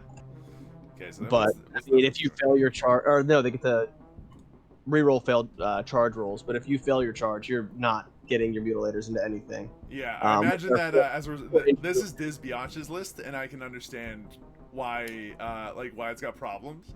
But at the same time, it is a very funny list. What about Nubzers? What's he running? Oh, it's Necrons. So if you're wondering where the Necrons points are coming from in this bracket, ladies and gentlemen, Nubzers is definitely helping. He's got himself a decent list by the look of things, though. It's Mefrit with a Plasmancer with a Tesla with extra zappy if you're too close in melee. A Lord, Veil of Darkness, Resorb, War Scythe, an Overlord with the Hand of the Pharaon. So he's got the 2 My Will Be Dones. Big old Power Reapy Scythe, Resorb, which is good. Merciless Tyrant. Yeah, okay, some pretty good stuff there. And the Void Reaper actually ignores Disgusting Resilience and other things that ignore that have the chance to ignore wounds. So this Overlord is actually extremely good. You can very easily walk in with 5 attacks and be happy that they're all wounding on 2s, hitting on 2s, and you really can't stop it. Not easily anyway. Another Technomancer with the ability to add +1 to saves. Bunches of Immortals, but only 5 each. 2 squads of 20 Gauss Reapers. 1 Shard of the Nightbringer. 1 tiny squad of Scarab Swarms, and then 2 Tesseract Arcs, which are good tanks from Forge World. Yeah, okay, I can see why this list is doing well. There's lots of play with this, especially because of the Nightbringer. Yeah, Nightbringer is a pain. Like, you either can deal with him or you can't, and then you just have to ignore him and let him do his thing, like the entire game. Yeah, and he's particularly frustrating because a lot of people don't have Psychic, specifically to be able to pick up Abhor the Witch, so no one has Smite to really deal with them, and to help deal with them a little bit more quickly. I imagine this is where Chaos would actually have a bit of an advantage, because they actually do have all 3 faces of the game that they're reasonably good at. So, yeah, okay, that list hurts. I can see now why Diz Biatch had a bad time against it, though. Imagine all those Berserkers and one Nightbringer sitting in the middle of them going, now. You don't get to have fun today. Oh, jeez. That's brutal. Anyway, back to the scores. So, yeah, Nubzers is playing Mefrit Dynasty. Diz Biatch was playing a very funny Berserker list. This does not mean that... They're still all in Group 1, so Diz Biatch is not a bad player at all. It's a very funny list that obviously went up against some very tough competition. And I've played against some of the people in Group 2. King Billa of Hungary does not screw around either. They know how to play too. But I've honestly never done a review like this. So Erever, where should we go next? Are we taking a look at everybody's lists in these groups? No. Just like the top one. See what it is. And yeah. Okay. So let's take a look at Ember Gem. So for Group 2 in League 1, so the first section of it, you've got Ember Gem in first place, King Bell of Hungary in second. They have the same win rate and everything, but there is a 5-point difference. So they're practically tied. You got Bassman UK sitting another 1,000 points below that. At a 2-2 record. Salt also sitting at a 2-2 record, and then Poor Data Thrust at an 0-4. Let's take a look at some of the scores. Let's take a look at Ember Gems in particular. So Ember Gem did end up with their loss against Bassman, who's currently in third place, 78-90. So really, really close game. Then they went 85, 92, 97. They've been scoring consistently, really, really well. So that's excellent to see. Whereas Poor Data Thrust seems to have a harder time here. 31-78 was actually pretty close. And then let's see, 51 average, 47 average. Let's take a look at their lists. So where's the Ember Gem versus Data Thrust list? Here we go. Players. I'd like to take a look at Data Thrust, which is our losing list out of the two. Yeah, I'm curious to know what he's running to only score 205 points. Yeah, same here. So, oh no, it's Agents of the it's Imperial Guard. That's why.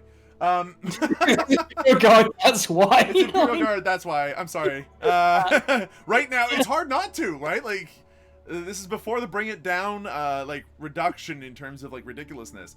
And also like Imperial Guard just have a hard time right now.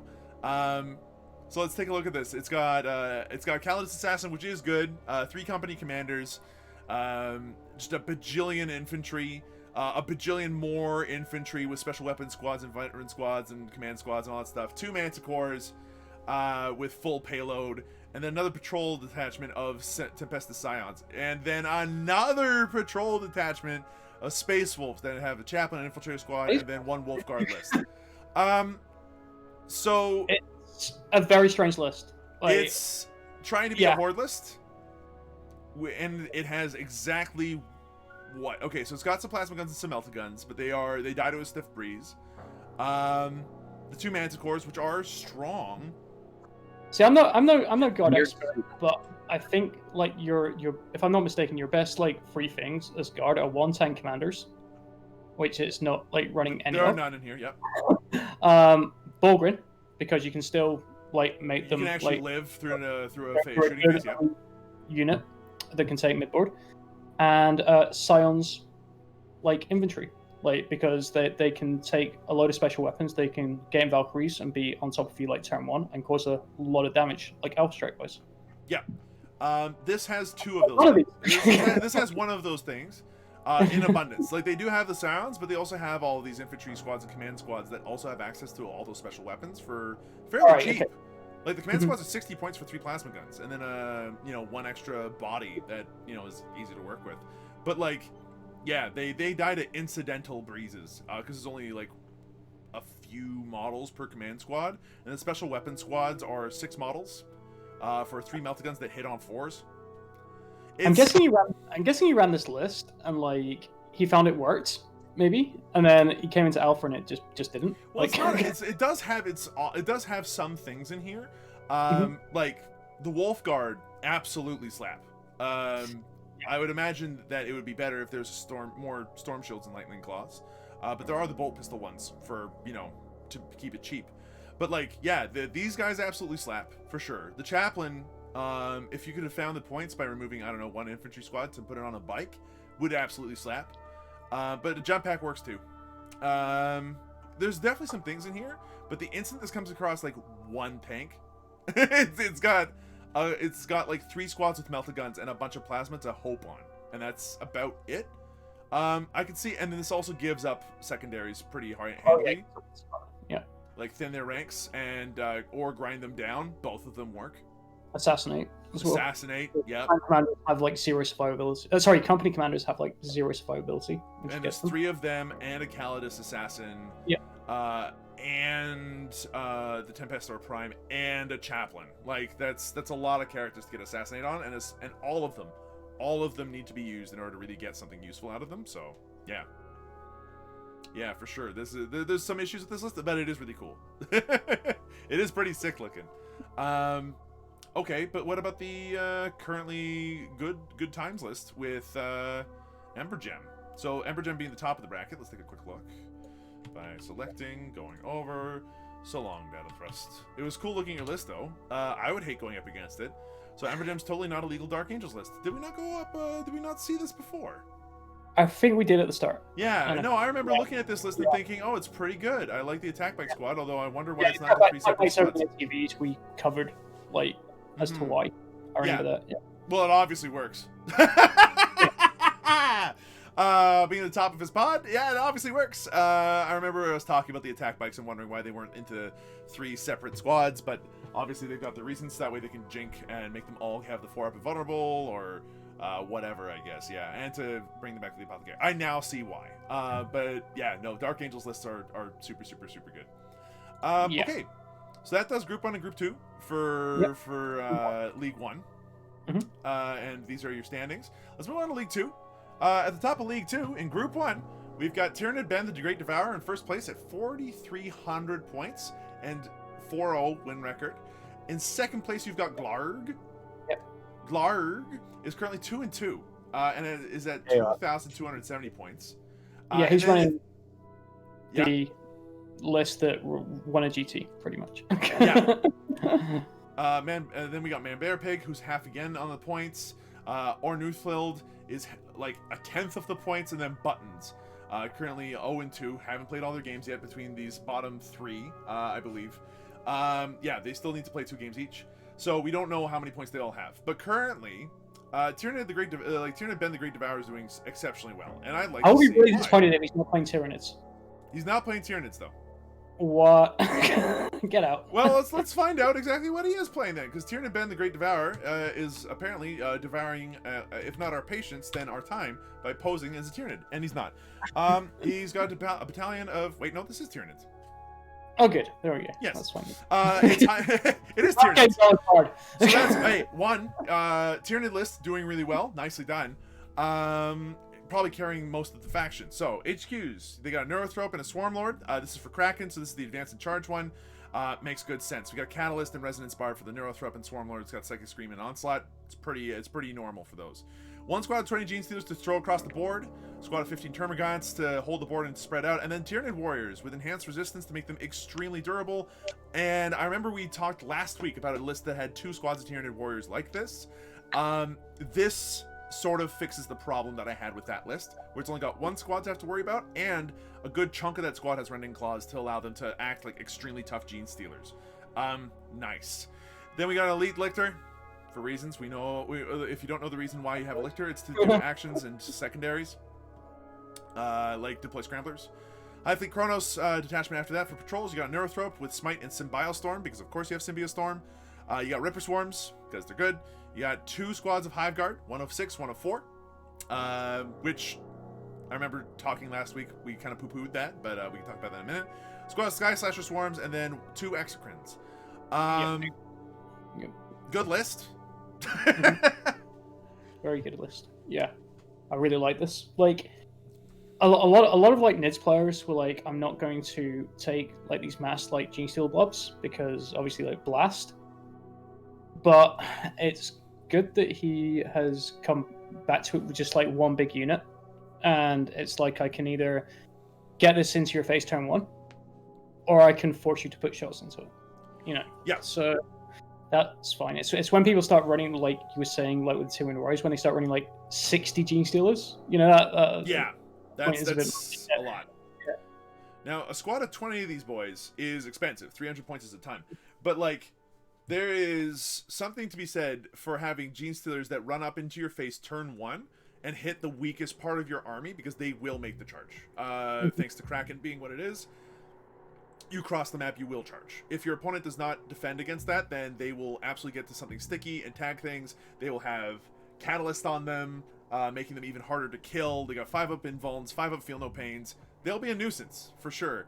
And if anything, that's 300 points to effectively avoid your opponent's first shooting phase and get the rest of your army someplace. The Termagants are action monkeys to sit in the back and to zone out. 15 Termagants will cover a backfield and avoid deploy Scramblers shenanigans. The only thing I'm looking at here that I'm like, but why, is the squad of 4 Hive Guard.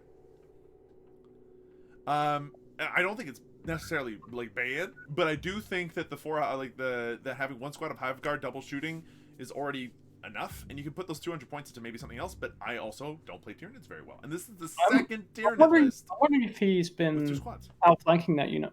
Yeah, I'm wondering too. And like, again, this is the second time we've seen Tyranid lists with 2 Hive Guard squads in it. Are we missing something? What do you like? I'm not sure what I'm doing right now, because I thought you was only supposed to have the 1, because A, they're expensive, and B, you can only double shoot 1 of them. So It might be like I said, it might be outflank one of them, so that when one dies, you've got the other one to put on any sort of flank that you want to put it. Also, if you generally have like 2 backfield objectives as well, right? Yeah. So you can put like a one, unit at on. least 2 sometimes. you can put a unit on like each like backfield objective, and have the rest of your army moving forward, which is kind of what you want as NIDs, right? Yeah. No, this is very similar to last week's list, but with Kraken instead of Leviathan.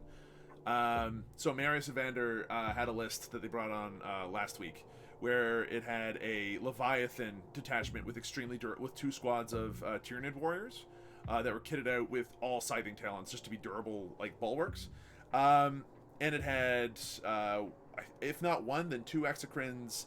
Neither of them had dermic symbiosis, and 2 full squads, I think, of Hive Guard.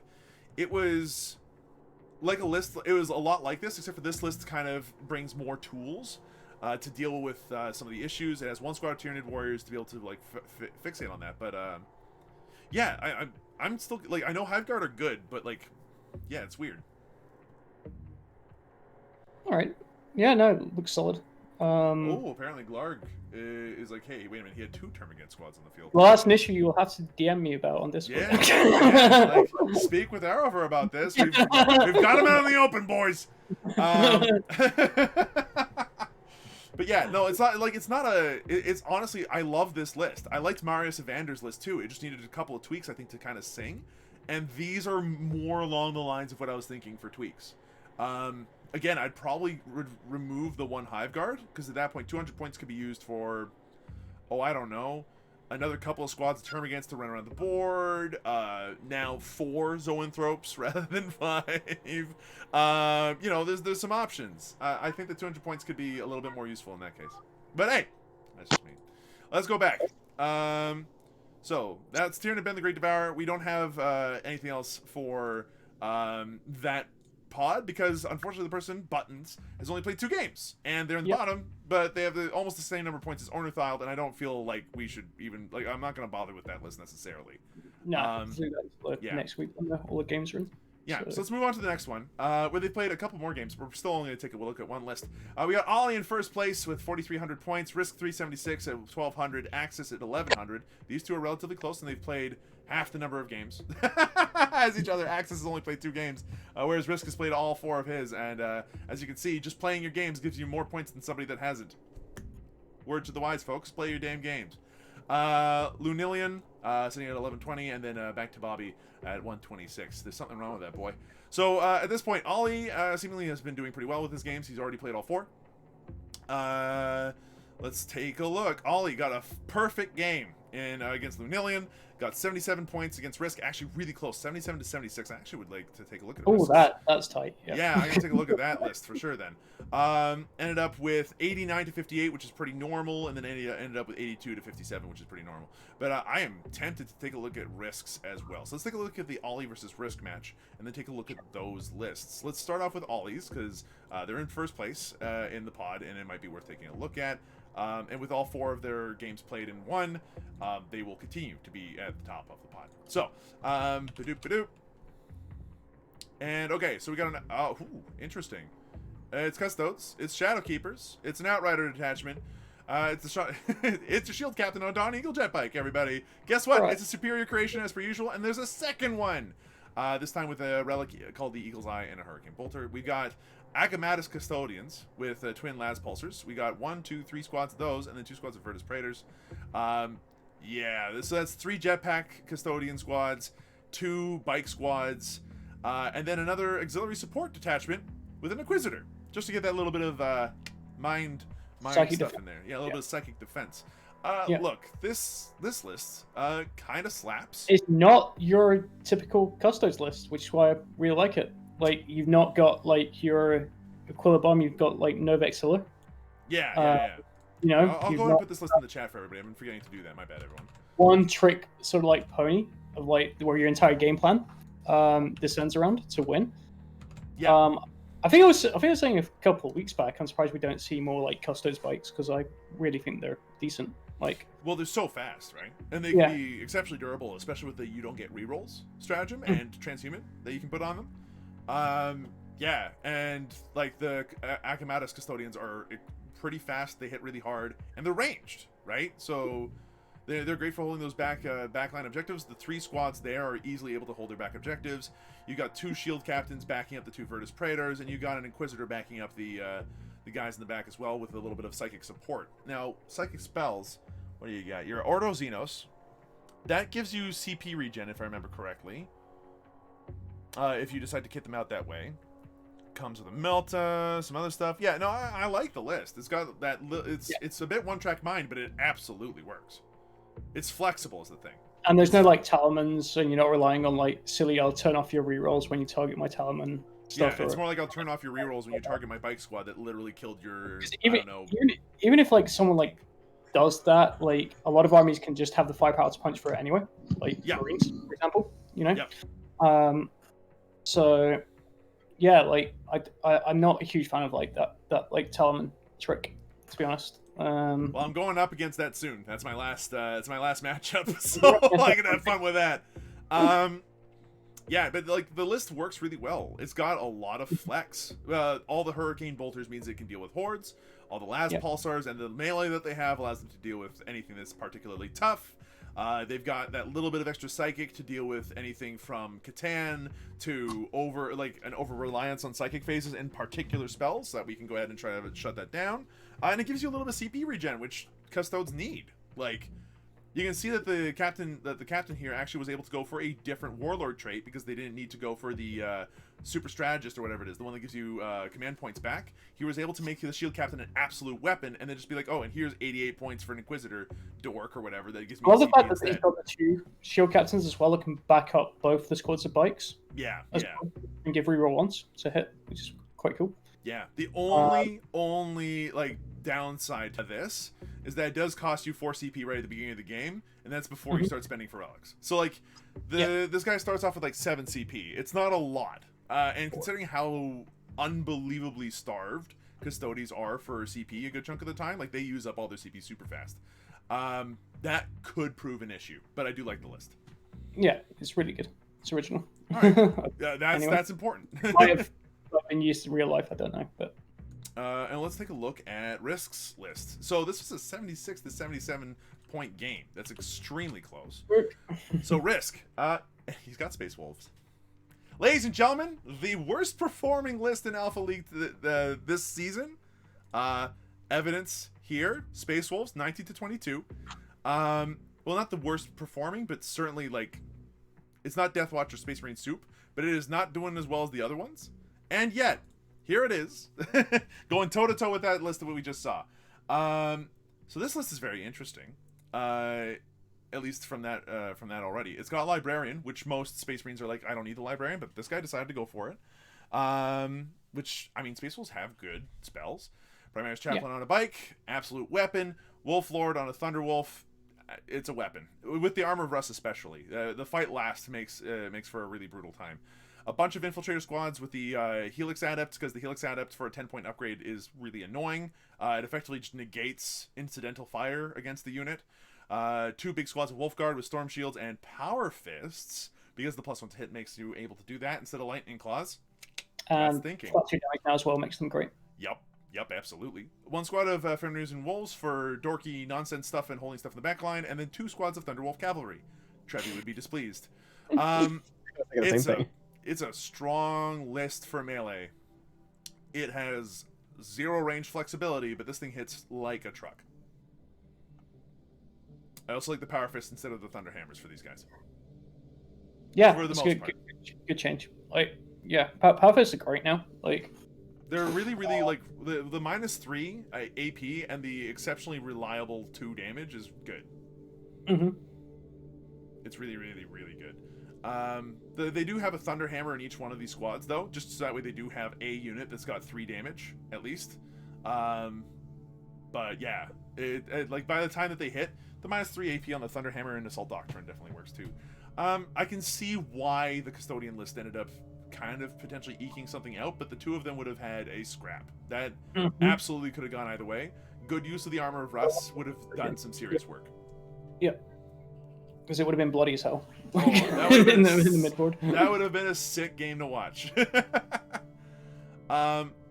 that kind of explains though, like the last of the league bits here though. Like out of the bunch, Risk is in 2nd place because he's at least played all 4 of his games, but he has lost 3 of them with the Space Wolf list. But at least he's played them. So, you know, like big applause to Risk. Risk has gone up against Axis and lost, and has gone up against Ollie and lost. Has gone up against has won against Back to Bobby. So what's the last game he hasn't played yet? Axis, and then Lunillion, he lost there too.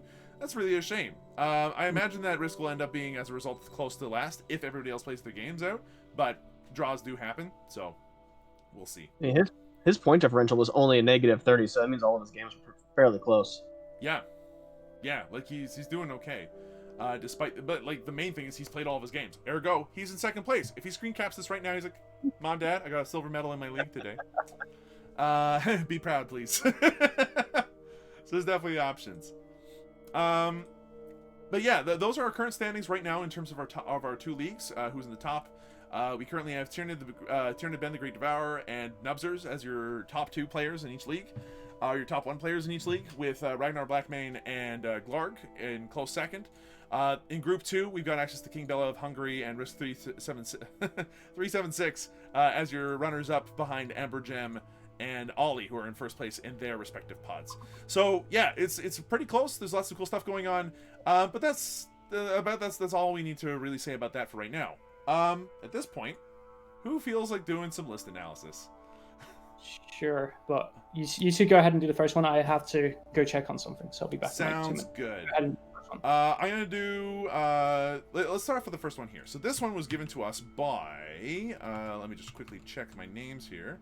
So this one's been given to us by Doot on the Discord. Here is your paste. Everybody, you can go ahead and take a look with us. This battalion is the following. We got ourselves some more Custodians. This one's got Shadow Keepers, go figure.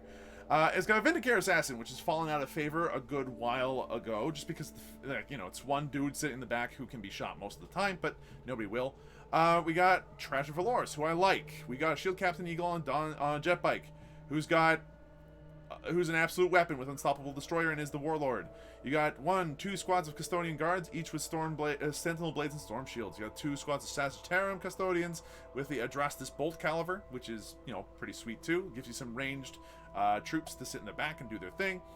You've got the Agamatus Custodians for fast attack. Yep, that'll do some damage. It's even more bikes. And then you got 2 Telemon Heavy Dreadnoughts, which take everything that you liked about the Leviathan Dreadnought before the Forge World updates and makes it a Custodian instead of your Chaos Space Marines. Sorry, Psycho. So what do you think about this one, Psycho? How often are we seeing Assassins now? Because I know they were pretty big before, but now I feel like barely ever seen them anymore. Yeah, I would agree with you. There's a couple reasons why, but out of all the assassins, the Vindicare Assassin is not the one I would normally put in my list. What do you think? What do you think about the Vindicare Assassin? I like his rules, but there's just, because he's by himself a good chunk of the time, if people want to get rid of him, he's just there. He's 100 points for one model with a 4-up invuln. That's like shooting a Harlequin. That's pretty expensive for a 1-shot that can wound on a 2. The number of times I've seen people roll 1s and just like curse the name of the Vindicare is high. I like the list overall. I think that there is a lot to be said about just, we have lots of threats. But overall, there seem to be 4 major threats to me. As a shooting army, I look at this and I look at the Shield Captain, I look at the Agamatus Custodians, and I look at the 2 Telemon Heavy Dreadnoughts, and I go, those 4 things are my problems. The Sagittarium Custodians and the Custodian Guard squads, I look at and go, I'll never deal with those. Those, however, will sit in the back and not bother me too much. And the Vindicare Assassin, I look at and go, that's drone fodder. That's all that thing does. I like it, but if you've got an army that can manage to force the Custodians to split up their CPs a little bit, which they do have a lot of. They do have the full 12, pretty much. They have 11, in fact. You could definitely do some work. Actually, no, they have 9. They spent an additional CP per Telemon Heavy Dreadnought. Ooh. I wonder why. I forgot why. Do they have to spend a CP for their Telemons too? I mean, I would assume so. Maybe. Forge World stuff. But like, it's a little bit CP starved, maybe. But if you can hit hard enough to get rid of the stuff that will kill your Telemons, then like the rest of the list just sings, right? Like, if they can't kill the Telemons, then the rest of the list will be fine, because those two things will run around and just absolutely be the monsters that they need to be. I like the list just fine, but one wonders. One wonders is if it's enough against a couple of eradicators and some other stuff sometimes. At the moment, I don't exactly know what the record is for this list, but if we look what's up the name of the guy? Doot. D-O-O-T. Doot.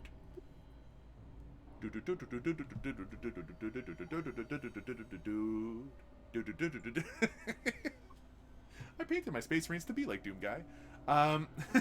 Doot or Doots? We have Doot a Doot with a and T. Doot with a T.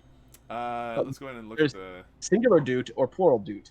one singular Doot. A singular Doot. A singular Doot, yes. Doot is undefeated. Doot is undefeated. Well, in that case, then I will need to shut up. Because singular Doot has been obviously kicking some serious can. Well done. The 1 CP is a pretty 84, 191, and 54 points respectively. Yeah. So, okay, so the 1 CP is to make them, I'm assuming that might be the Eternal Penitent, to give them reroll charges and +1 attack. So, yeah, no, they are rerolling charges? That is nasty, dude. That is disgusting. Okay, yeah, no, I can see why the list did really well. Again, it's only 4 big questions that it's asking, but those questions do absolutely matter, and you do have to answer them or you die. The only thing where I look at this, I'm like, maybe they don't have enough, would be a Horde list. Like, if this went up against the 150 boys, I don't think the 150 boys would win, but I do think that that would actually be an interesting back and forth game. Also, damn it, Doot and Doots for having similar names. I almost messed up the win-loss thingy. Joko. Let's move on to the next one. Like, we like the list. It's obviously doing well. Moving forward. So, nope, this one is Doot as well. I'm going to, yes, I accidentally put in Doot twice. My bad, everyone. Let's move on to the Pants. So the Pants has given us this list. Hello, Pants. You're in chat. We're going to go ahead and, did I just post that again in the wrong? Yeah, I did. Oopsie daisy. I'm going to go ahead and post this in the chat as well. Boop. There you go. You guys can follow along there now. Okay, this is a White Scars list. It's got ourselves at least 1 patrol, and... What, another... No, just the 1 patrol. Okay, cool. So, let's take a look. So it's got an extra relic, it's got some company veterans to do some dork stuff. We got a captain, it's got a jump pack, Teeth of Terra, that's gonna hurt like a lot. Primaris Chap on a bike, that's 2 HQs that will absolutely shred. 1 Intercessor squad, just regular Intercessors with auto bolt rifles. 1 5-man Bladeguard veteran squad. 1 massive Vanguard veteran squad with lightning claws. Ouchie, ouchie, that's going to hurt. 2 Inceptor squads with plasma exterminators. Yeah, that's gonna wipe out some stuff. 1 squad of eradicators, and then another patrol detachment that has a Corsair Khan, an infiltrator squad, a Judiciary, Primaris, Apothecary, and an Outrider. List is good. I think it's great. It just does everything White Scars does well. Like, yeah, there is some number of Inceptors with plasma. You know, like. Oh yeah, no, it's got Inceptors. Ergo, it's going to be able to wipe out Necrons. Fine, it's going to deal with anything Vanguard based. Yeah. vet squad, which is like super important for like White Scars. Mm-hmm. What else did there was something? The Outriders I kind of question. Like they just when Outriders like first came out, it's like these look too good, but the fact that they don't have an invul save, like really sort of punishes them, and you want to get them like as far up the board like turn 1 as you can, and then they just die. Like, you know, they just don't seem. They don't seem to really have a place, if that makes sense. Like, well, for 135 points, what other threat are you going to put on the board that he doesn't already have? You can take like another Incursus squad, or you know, for more like OBSEC, perhaps, or Intercessors maybe. I really like their speed though. Yeah. There's something about their ability to like get to a far-flung objective where there's like, oh, you put like 1 squad of Rangers there. The squad of Rangers will now die as I advance my Outrider squad and then charge in with the auto advance of 20 inches or something like that, because they get the rule where they automatically roll, like they automatically go 6 and they have 14 inches movement. They are stupid fast, and they're really. I don't know. I just don't see what they're like meant to do, like for the points. And they also have a disgusting number of attacks for their points. Right? Like, hold on, they have 2 base, 3 if they're the sergeant. +1 for assault for like, you know, being angry. Another 2 for being outriders, and then another 1 for their chainsword. So like the sergeant alone has 7 attacks. The other 2 have 6.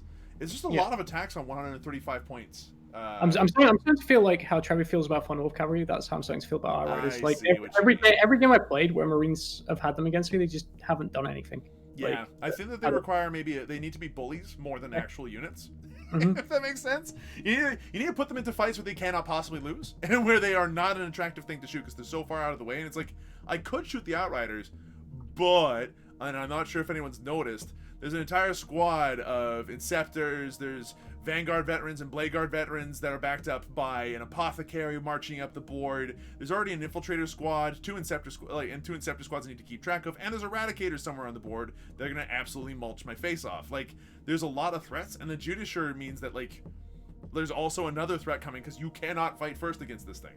So, yeah, I think that the Outriders are literally there just to be like, hey, you teleport into my backline for deploy scramblers or line breaker or engage on all fronts. It is now gone. It is backyard security, is my feeling. But I see your point. There's probably better options for backyard security. The rest of the list looks fine. So, Yeah. like, you're gonna get wins with it. Like, you know, Inceptors are so good. Eradicators are so good, and then your 10-man death bomb of like vets is also so good, and especially this one stars like turn 3, extra damage, you know, advance and charge, etc., etc. Wounding, whatever, re-rolling all failed wounds because lightning Yeah, claws are possible good in the that wound way. strat. You've got the chaplain there for like reroll hits, and then you've got obviously you're running like lightning claw, so you're getting reroll wound as well. Yeah, exactly.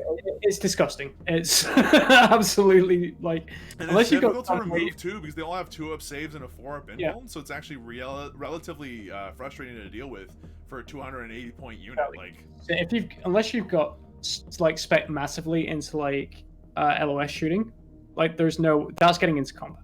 Yeah, you know, 100%. there's nothing you can do about it.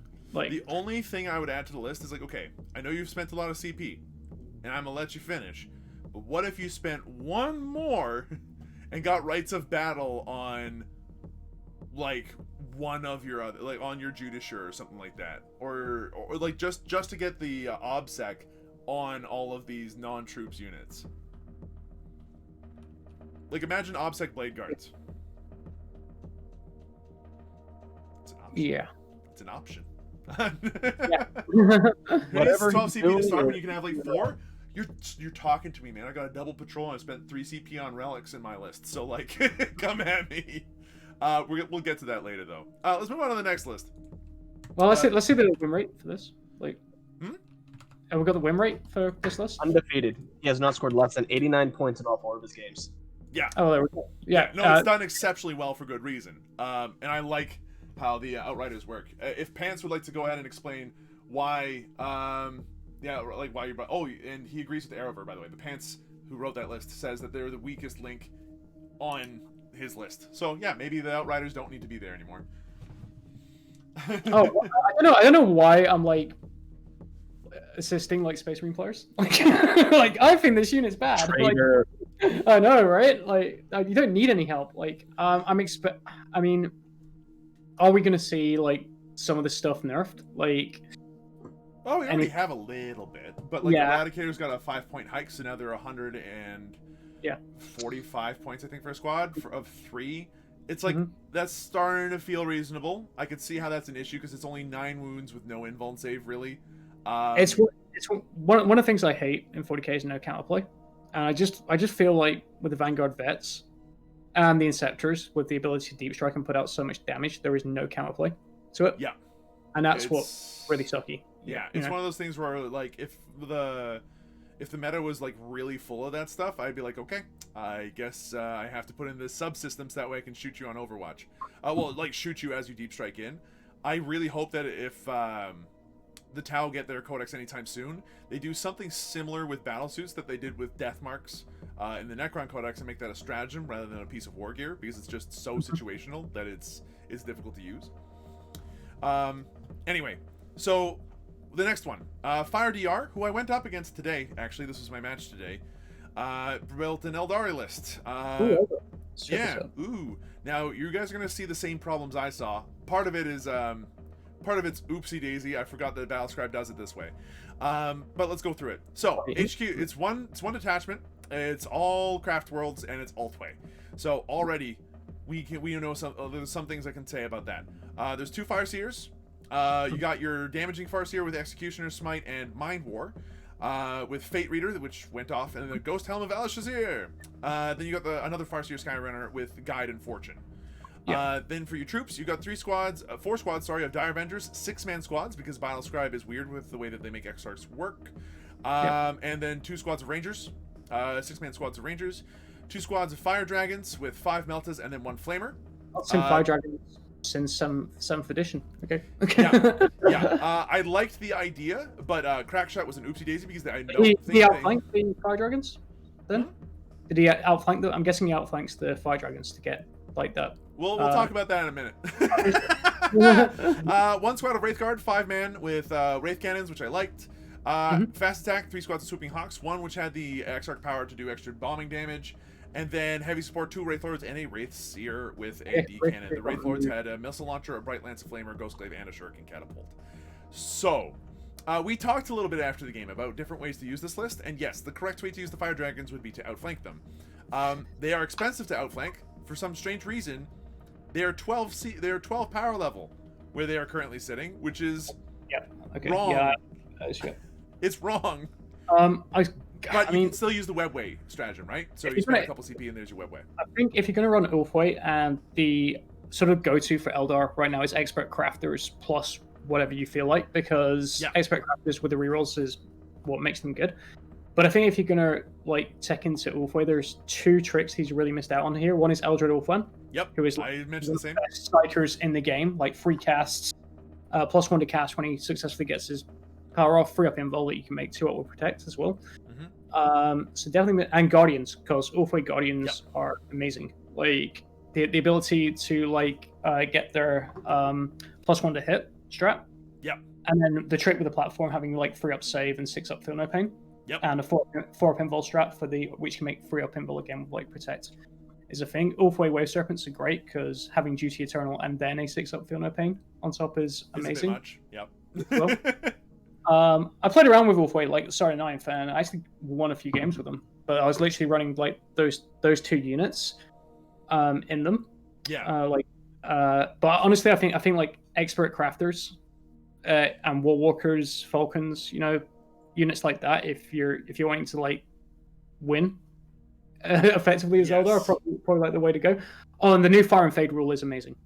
That's where you want to run your Fire Dragons in. Like Falcons. So you can fire you can pop them out of the Wave Serpent, shoot them, and then get them to re-embark. Like, oh, that's not nice. No. I like it. There are like the idea of the list I think is neat. But yeah, I agree. There's 3 significant mistakes with the list. The first one, like you mentioned, is the craft world and not using its strengths appropriately. Again, I agree with you. Ultway and Guardians would be stellar here, particularly with a little bit of Warlock support to be able to add like Jinx and Conceal Reveal a bit more often. Now we do have that in the Wraith Seer a little bit. The Wraith Seer had to hide behind line of sight blocking terrain the entire time and could not benefit from like character protection because it's it's no longer a character. It's no longer a character. Then foot slogging Eldar is tough to make work, if not impossible. I like the idea that the Dire Avengers are there. They are a very flexible unit. But the range, and I love the idea of the Rangers too, since they can pick off characters if you're not careful about it. But they are expensive. The Rangers, so because like you can do like loads of I've been looking at Rangers for like secondaries, and they're actually like really good. Like the ability to deep strike and -1 to hit as well. And then if you're making them a light up, making them like 6 to hit, possibly as well. It's like something. Yeah, it works. The only issue is that each Ranger is like fairly expensive for a gun that doesn't do a whole ton on its own. I like having the numbers of them, but it's one of those things where he made a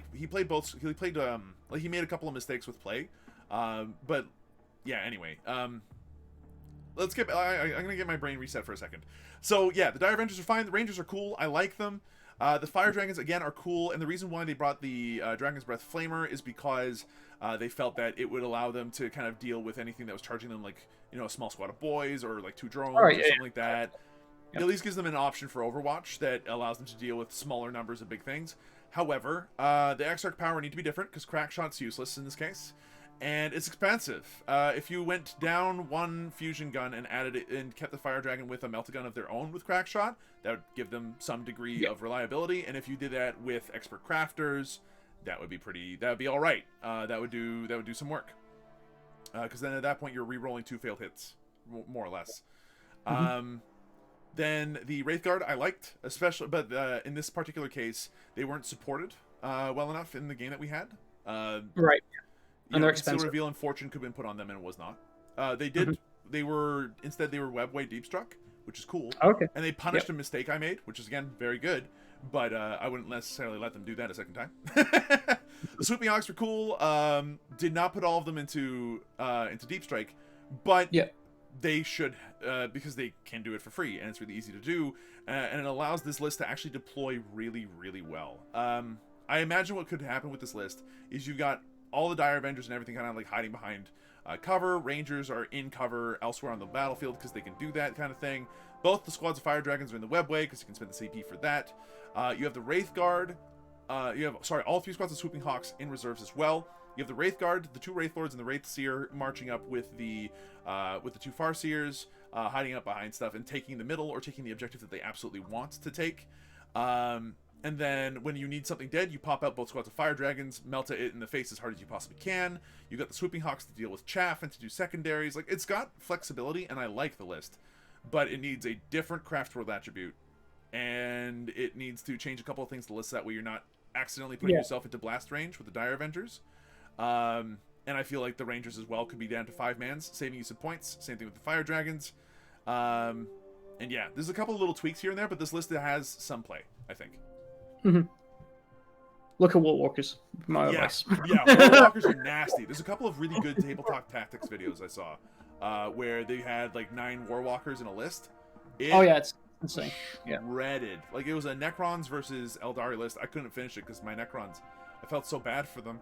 Like, it was just so many star cannons. I'm guessing all star cannons or star cannon missile launcher is like the 2 options to go for on them, like the most optimal loadouts as well. Yeah. So as far as Fire's list goes, it is a good start, and I know that Fire is new. Newish to the game, and is kind of getting into it, and there's a lot to learn. We're playing another practice game tomorrow where I'm bringing a Necron list, so it ought to be interesting to keep playing with him and seeing how that works out. I'm excited to play against him again. He was a really nice opponent. Cool. But, sounds good. Yeah. So let's go on to the next one very quick. Let's go on to the next one. I'm not sure if very quickly is even a thing we know how to do.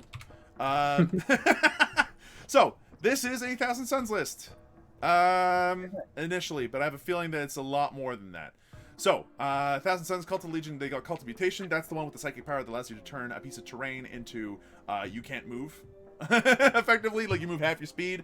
Arman, they've got Siege's Firestorm, Glamour Siege, and Weaver of Fates. So there's the buff. There's the Demon Prince with the High Magister, Helm of the Third Eye for extra CP. It's got Malefic Talons, Temporal Manipulation to heal, Warp Time to move faster, and Wings. Demon Princes are just better than all the other Demon Princes, as long as they're Demon Princes of Siege. So, keep that in mind. 9 Chaos Cultists, because it's the cheapest troop tropes you got. Then a battalion. Chaos Undivided with a Changecaster and Big Bird and a Changeling. A bunch of Horrors, a bajillion Nurglings, and a super heavy detachment with Magnus. So, like, this is John Lennon's list right now. I think it's John Lennon.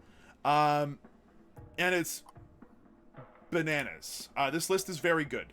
I cannot think of a reason why this list isn't good at all. If anyone else has any ideas, you let me know. Is this Gwarg's list? This list belongs to yes, Blar. Okay. It is Blar's list. It is a top tier list. It is very strong. The main gist behind it is that you have access to a lot of synergies between the Lord of Change, the Changeling, all of the Thousand Suns stuff going on, but in particular Magnus is your big killer. You sometimes put him into reserves. You'll pay the CP for it because you're fine with this. because I said so, but so did John Lennon. The big thing here is that you've got access to all of his mortal wounds, bouncing around a Lord of Change, which is protecting all your other characters, Armin, the Demon Prince, and all that stuff. The Changeling's giving Magnus a 6-up Feel No Pain. Magnus himself will have a 3-up Invulnerable save and a -1 to be hit because Armin said so. And it's very hard not to do that for very good reasons. Namely, he's got a +1 to cast already, and you can give him the +2 with Magnus hanging around. The other thing that's going on here is that Magnus can Doombolt somebody who's next to the Cult of Mutation Demon Prince, who can then go Cult of Mutation. I do the Psychic Power that halves your movement speed, so you're effectively having your movement speed. You can't advance. Your charge rolls are halved. It takes a Demon Prince from a 12-inch movement to a 3-inch movement with no ability to advance. Literally cannot move. If you do this to a group of Eradicators or something heavy like that, they go from having a 5-inch movement to having a 1.25-inch movement, which means they cannot move, pretty much. They can't advance. If you don't want something in the game, it won't move, is effectively what this list can do. It also has a bajillion mortal wounds, with Magnus being able to do 2d6 mortal wounds fairly frequently and reliably. There's Bolt of Change, there's Infernal Gateway, it just is regular old Smite. The Nurglings are covering the board in fire. The Horrors are also doing decent fire, thanks to the Change caster giving them Flickering Flames if he needs to. The Changeling is casting Gaze of Fate, and if the Change caster is not, it's nasty. It's a really nasty list, and Big Bird is Big Bird. I hate this list. It is so annoying. I got my one buddy to play it once over the course of lockdown. I bubbled up with him for a bit, and he's a pretty good player. And I told him about this list, and he went from winning a little bit, by a little margin, to absolutely stomping me into the ground. The list is super good. I think I've ranted enough. It's the only Chaos list I know. Yeah. So, good thing about this list, you have the Lord of Change, which is, he has the invincible setup going on with the Corporal Form and the Impossible Robe. So, he's going to be taking a lot of damage. If you put him at the forefront, he's going to be soaking up the wounds that they're going to be focusing on him.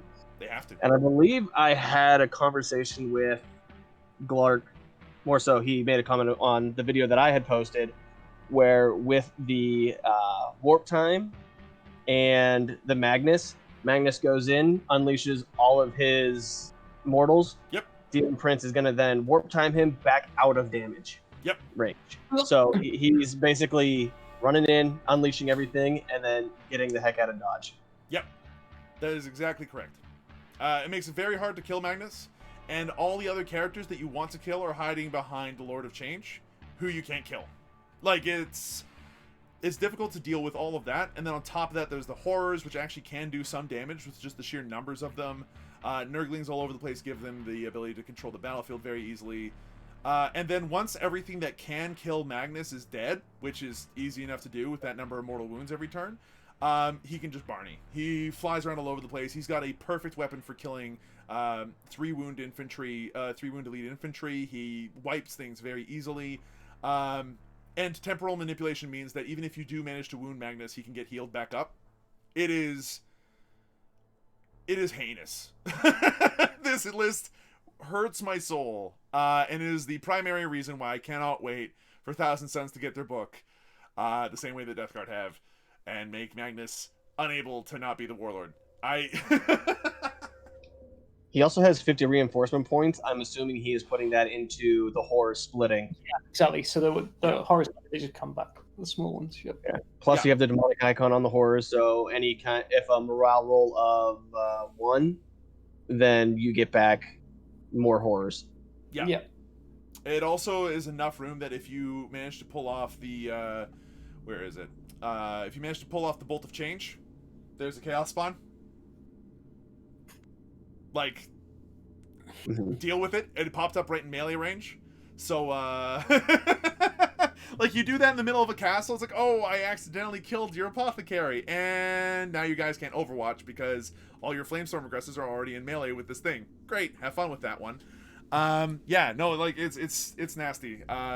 The 50 reinforcement points allows the Horrors also to stretch out and do weird things with the blue Horrors that split off, and they're relatively cheap, and it's a good list. I've got nothing else to say, although I've said quite a lot, because this list has hurt me a lot. And so as a result, I had a lot to say. I'm sorry.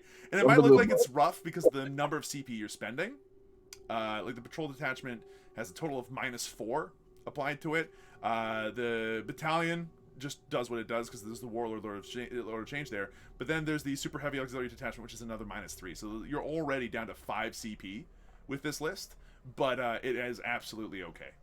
I mean, I don't picture him really using CP much throughout this game anyway. You're using it for like the +2 to cast on Armament to make sure that you get off those buffs, or on the Demon Prince to make sure you get off Warp Time, and then past that, like the occasional thing here or there that you don't need a lot of. You know, it's mostly good. It's mostly just all there. You got 1 for the reroll for the Psychic phase, and 1 for the +2, and you're good. All right, let's move on to the next list. So, this one's brought to us by Tomanius. Tomanius, thank you very much for giving us your list. I super appreciate it. And I agreed with Joko, 20 out of 100 Nurglings is not enough, obviously. So, this one's called Nidzilla, the King of Monsters. And I believe that... Yeah, okay, cool. We can remove this one. So this is Tomanius. This is Nidzilla, King of Monsters. There's an Outrider detachment to start things off. It's High Fleet Kraken. There's a Swarm Lord in it. Catalyst, Onslaught are your 2 powers. That's fine. I forget what... No, I know what Catalyst does. I'm an idiot. It's fine. There's 10 Termagants in it to make it work. The way that... To just have something in the back line. 2 Lictors to do extra action stuff. And then 3 Dimacarons. What the hell is that? I've never heard of it. Okay, well, let's go ahead and look it up for a second. Dimacaron. So the Dimacaron is a gigantic leaping lictor man. He is ugly as all get out, and I hate him already. I love him to pieces. I imagine he flies or something, and he is super fast. Everybody in the Nid world has been talking about this big boy. So 3 Dimacarons. I'd look up what the stats are off the top of my head, but I don't remember. I think I have to go to Wikipedia for that one. You know what? I will do just that. Dimacaron Wikipedia. Let's find out what he does. So, this boy has 12-inch movement, 3+3+ weapon skill, ballistic skill, strength and toughness of 7, 18 wounds, and 6 attacks with a 3-up save. The Scything Sickle Talons are strength 8 when you're attacking, AP -3, 3+D3 damage, and you can reroll the hit roll every time you attack with them.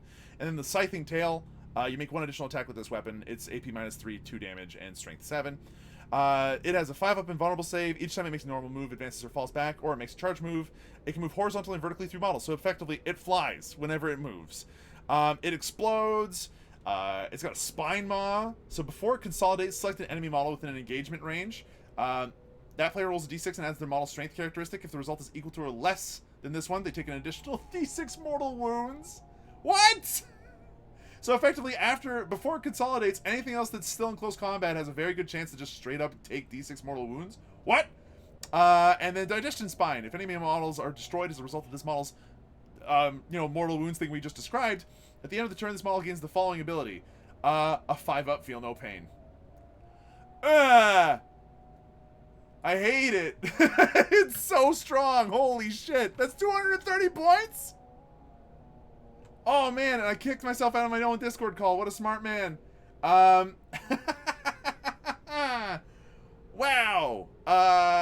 Okay, so chat. This guy hurts. There we go. We're back. Sorry, folks.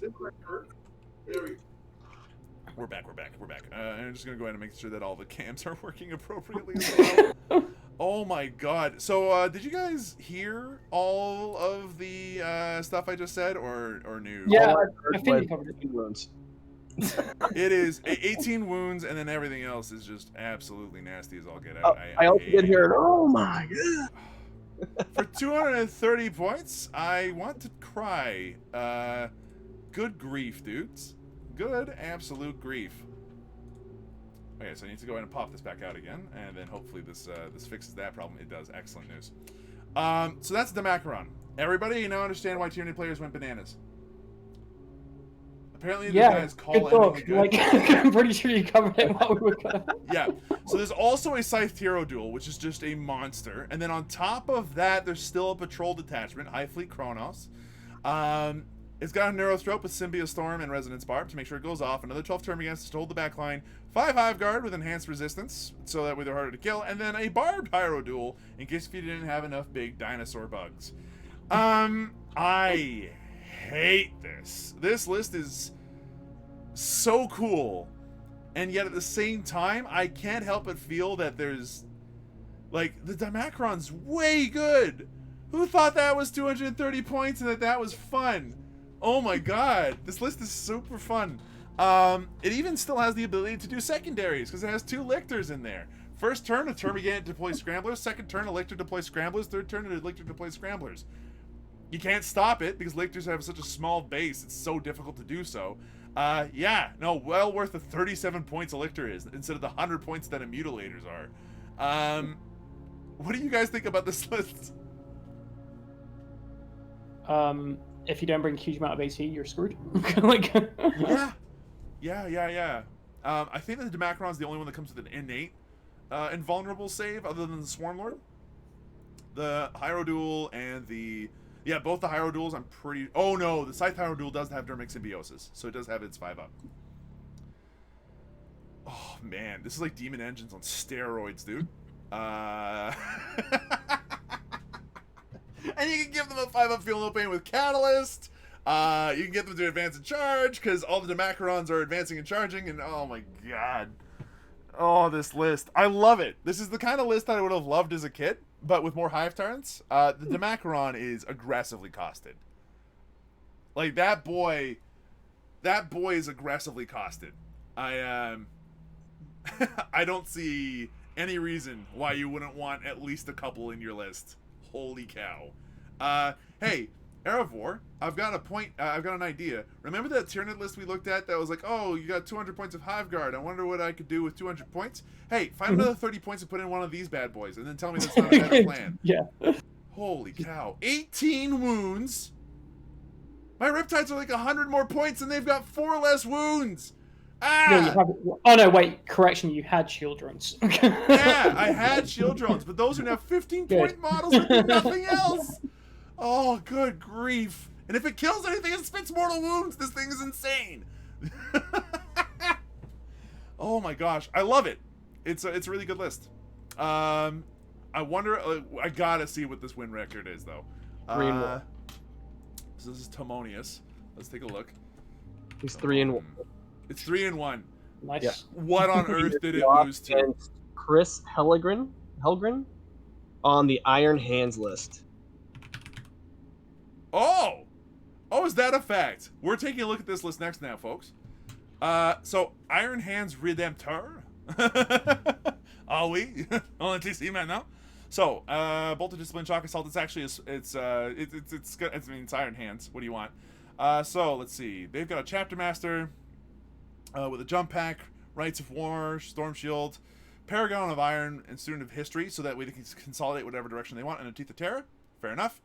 Iron Father Pharaohs for the 5-up invulnerable save on all their basic infantry, and a Librarian with Might of Heroes, which works really, really well. And Blessing of the Machine God. I forget what that does. Let's see. 1 squad of Infiltrators, 2 squads of Intercessors. The Intercessors have a Thunderhammer in each part of the squad. There's a Primaris Apothecary, 3 Redemptor Dreadnoughts. I think that's how they got rid of the Dimacrons. 1 Vanguard Veteran Squad with Lightning Claws and Storm Shields, minimum sized. 1 squad of Inceptors, and 1 squad of Eradicators with 3 people in it. I could see how the list could deal with the Tyranid list. Like, this might be the only... This is one of the very few things that I think looks at those 3 Dimacrons and goes, okay, I think I have something for this. Yeah. Oh, man. Because the Redemptor Dreadnoughts hit about as hard for a few less points. So... I mean, what's crazy is Timonius, his games weren't really close in the games that he won, but Chris beat him 91-43. Because he had the firepower to deal with it, as you can see. Yeah, like this is such a hard skew list that if you are not ready for, as Pants put it, 90 wounds across 5 models, if you're not ready for a Tyranid Knights list, then, like, yeah, you're going to have a bad time.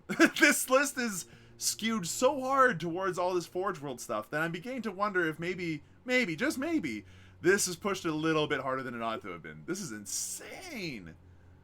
These are really good. I wonder what this actually would do against the Knights list. Like an actual Knights list. It would probably still win because it has actual, like, secondaries it can pick and secondaries it can do. But, you know, it'd be kind of cool to see all these dinosaurs go up against the Knights, you know, Pacific Rim style. That'd be sick. Okay.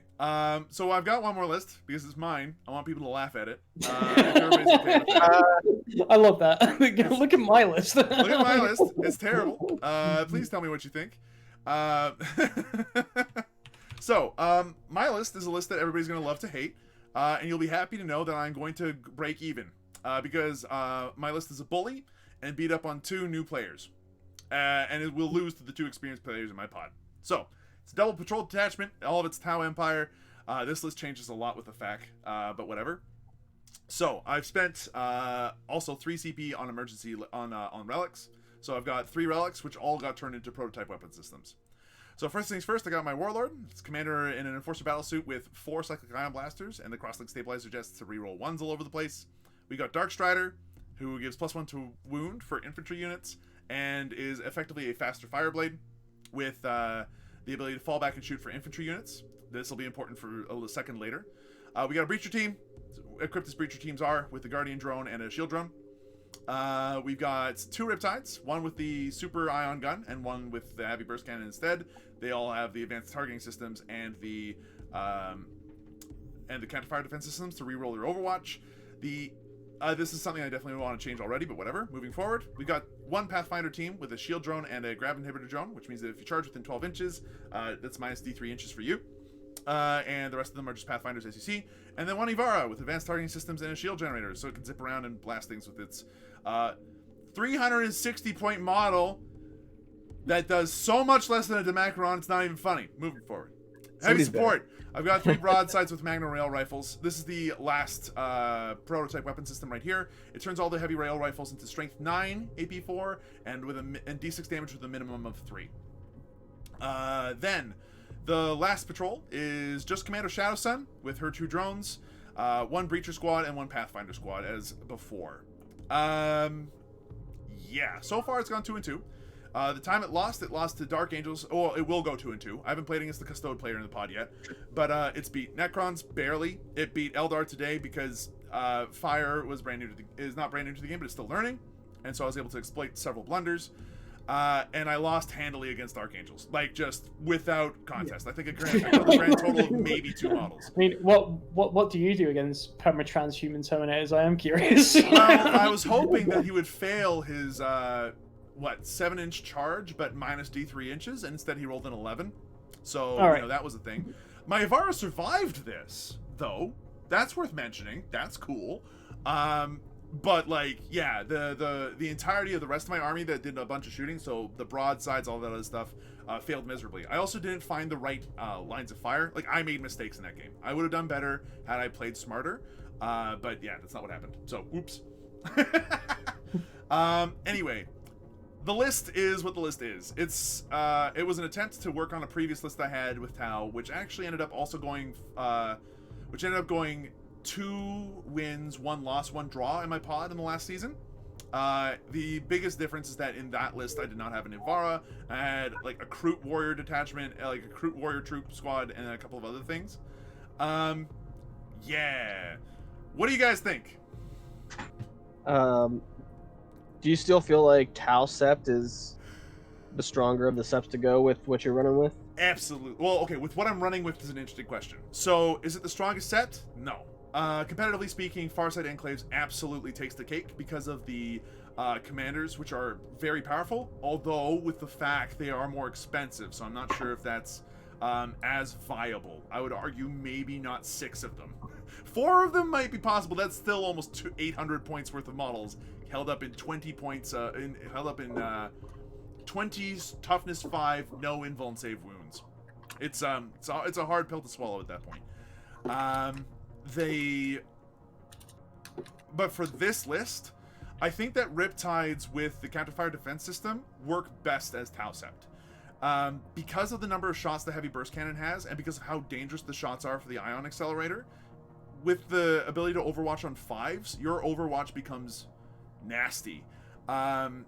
In the previous season, I had the Heavy Burst Cannon Riptide get charged by several Orc units and proceeded to wipe out every single one of them late game because of the fact that I was contesting an objective, and they had to get on the objective, and I was blocking it with my Riptide. So, yeah.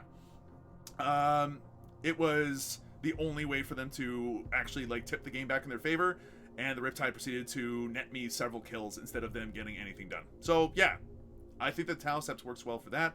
Also, having access to Tau Sept to get access to their characters is good.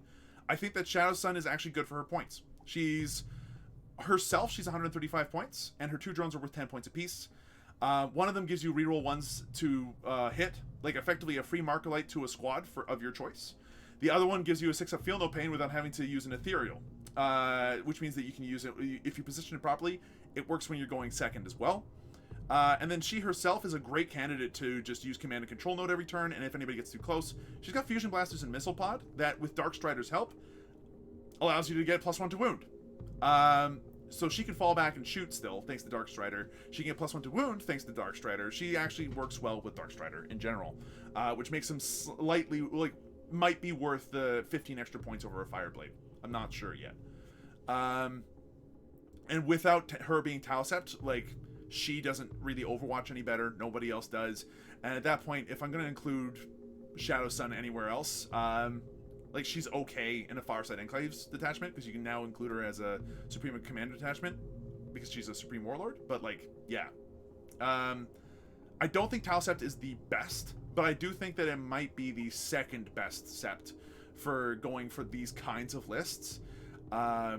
Mind you, this is skewed a little bit too heavy towards the big battle suits, and I think that I would actually drop either the Avara or the Ion battle suit in favor of getting other units. So to answer some questions in the chat, surprisingly few drones. How survivable are the Tides proving? Ish. They survived against the Necrons more or less. I still had one of them left alive by the end of the game. The Avara went super aggro and died within my opponent's enemy lines, close on their objective, after stealing their home objective. So that was a blunder that I exploited, that the Avara can do. Like, that's what the Avara does. You make a mistake, the Avara is there to go ahead and punish you for it. And the Ion Tide survived in combat against 20 Necron warriors for several turns and only died when a Scorpic Lord came in and I failed both of my 3-up involts. So, like, yeah, they're survivable-ish. But against Dark Angels, they took their whole army, but they did shoot down the Heavy Burst Cannon Tide because I put them in the wrong spot, and my Nova Boost to move them backwards didn't go far enough. You can't reroll that, though, so oops. And then the Avara's 4-up save is not enough to keep it alive under most situations. But the facts are these. Drones are too expensive. Shield drones are 15 points a pop. There's a reason why there's only 4 of them in the list. It's to protect the other drones, which are more important. The Guardian drone gives my Breachers a 5-up save, making them actually annoying to get rid of. And the Grav Inhibitor drone is actually good for what it does. Being able to reduce charge ranges by D3 inches within a big bubble, within a tiny drone squad unit, is far more important than actually passing off drones most of the time. So I found them fairly survivable so long as I play them properly, and if I use the 2d6-inch move to jump out of cover and, like, do hit and runs, jump shoot jump style, that ends up being good. But I have yet to have the opportunity to do that, as in all my games, yeah, that's not been a thing. It's not been an option. I come from Osonauts. Can someone translate to Nottish? Hey, Blue Jay. To translate to Knots, effectively, I've got 3 clunks in the list and 2 dizzies, and sadly, this is not a good list. Don't try to understand why. Just don't know. Just understand it's not bad. Do you pull the Grav Inhibitor back to support other units than the Pathfinders? Yes, 100%. The Pathfinders do 2 things. The first thing is that they run off and get me deploy Scramblers turn 1, because they're an infantry unit that moves 7 inches. I can deploy them on the line, and then they pre-game move up into the middle, and then they can make sure that they're in a good spot for that. Or I can use the 7-inch pre-move game to hide them, and then move them up 7 inches the next time. If the Pathfinders live long enough, they are one of the fastest moving units, infantry units in the game, as they are able to advance 7 plus d6 inches and then move an additional 2d6 inches for a CP. I mean, it's won me a game once or twice, so it's not bad. The Grav Inhibitors literally are there to protect the rest of the castle, so they do not go with the Pathfinders. They help out with the Riptides, they help out with the broadsides and making sure that they're hard to get at, and they screen against people putting in reserves and all that stuff. Going first in particular, this is really, really good, since that 2-man drone unit covers a huge amount of space. Like, being able to cover 9 inches from one drone and 9 inches off the other drone is like already 20 plus inches of a circle at least that you're dealing with is just like not usable to deploy in. It's pretty sweet. Any thoughts on how they're going to potentially address some seriously aging rules in our codex, like the ghost kill? I don't have answers for that now because I don't think I'm a really good Tau player. This is a really janky list, to say the least, and I've been doing a lot of talking. But some of the aging rules in our codex... I'm going to add a couple of points to that. They need to fix Markolites, like, is the biggest thing. They also need to make Tau better than playing in like one phase of the game. Like, that's what they like really struggle with. They need to make Kroot good, like, because that's like your biggest like melee option, right? Is like Kroot. Yeah, and it's one. Each one of them has a 1 strength 4 attack with no AP at 1 day. Yeah, they're garbage. They need to be good. And isn't like Farsight Enclave's meant to be like melee based as well, or some nonsense? It's meant to be like... danger close range. Yeah, they are the only faction that has melee relics that are worth a damn. But it's mostly so that way you can get within 6 inches and reroll once to wound in the shooting phase. Yes, they need like a combat battle suit or something. That'd be cool. Like they actually can tech into one sort of. If you've got a squad of veteran crisis suits, you can make them veterans, so they're hitting on 4s. Spend the CP so that way they're rerolling hit rolls, and they're they got 3 attacks each, strength 5, AP -1 with ATS, 1 damage each. It's not the worst melee in the game, but it does require CP to use. I don't think anyone wants to see fall back and shoot like ever again. Like, I don't think that's something you're gonna get like universally. I don't think like Eldar. GW has made it clear with the fact that they have already done that. Actually, Mont Kyle allows you to do that now. Okay, that's good news for Eldar. But yeah, like that's like the issues with Tau. Honestly, like. Yeah, Markolites are definitely an old rule that are unreliable and not fun to use. I maximum get reroll 1s within my Markolites. I have 2 squads of Pathfinders, I have Dark Strider, and I've got Stratagems, and yet I still get like 1 Markolite on any target that I'm shooting at. I have yet to get 5 Markolites in this league in any of my games so far, and I don't expect that will change anytime soon. It's just not worth trying to stack 5 up to get a +1 to hit when all the other bonuses are largely lousy. So the Markolites would need to be different. I'm not sure how. There's a variety of different suggestions, like, hey, you managed to hit with a Markolite, fantastic. First off, make them assault, because it's a Markolite, I guess. I don't know. But then, or like, make it a different system. One of the cooler systems that have popped up is you hit them, you get like a token, and you can spend tokens that are tagged onto a unit to get benefits. I know that there's a free-to-play open source game called One Page Rules that has their version of Tau do something similar, where it's just like you remove like a certain number of tokens, you get your +1 to hit, or like 1 token and you get your +1 to hit, another token to get your remove cover, and 1 token to get my AP -1 or something like that. It's simple, it works, and it's very effective. But that might not work for 40k. Regardless, Markolites, I agree with her over there. The other thing is that drones are demented. Drones, support systems, the way that their guns work, all that stuff, but anything that's like an additive is a little bit gross, and drones in particular are demented. And it's obvious that Games Workshop doesn't know what to do, because they decided, you know what, no more drone units! And the fact, every drone's now 20 points if it's taken on its own. To which every top player went, what? It's either a case of you have like an obscene amount of ablative wounds, or they don't do anything. Like that needs like fixed. Like I don't know how they do it with shield drones. Maybe an invul save aura for like a shield drone or something. I don't know, but we'll see what they come up with. Yeah, it'll be interesting to see what they come up with. I think that having drones be an additional thing to a unit rather than its own entry isn't the worst thing on the planet. But like, yeah, there's definitely some stuff that's not making strange. It's weird because right now shield drones, which are our best defensive option, are also just really not good. It's a 15-point model with no offensive capability and a random amount of I take damage for you, in a setting where no one has those kinds of guns anymore. So you don't really need shield drones anymore either, because those kinds of weapons like glass cannons or whatever are so much more infrequent than they used to be. And then there's like there's all the other drones which have some really cool effects, but the models that they're attached to are too expensive. Like my Breacher, who's a toughness 3 4-up save with a ballistic skill of 4-up and a melee that's worth nothing. He's 9 points, and my Pathfinder, who's the same thing but with a 5-up save and no invulnerable save, is sitting there at 11 points a model because of a marker light system, which is terrible. Yeah, it's a thing. So yeah, they need some new rules. They did get some serious buffs out of the fact. I don't think that they're in their own tier of shit anymore. They have climbed back up into we're still garbage, but at least we can play with the rest of the boys now. And obviously, if you know what you're doing with Tau, you can still do some damage. It's just when you're going up against a Space Marine player who's playing to win and who knows what they're doing, you're gonna lose. So play for points as many points as you can. I was going to say the last time Tau won a season of Alpha was season 2. Yeah, mind you, they were doing well near the end of 8th edition because of effectively Siegler's list, which was hard to pilot. Like it was not an easy list. As much as 50 shield drones sounds like it's easy, easiest list to play on the planet.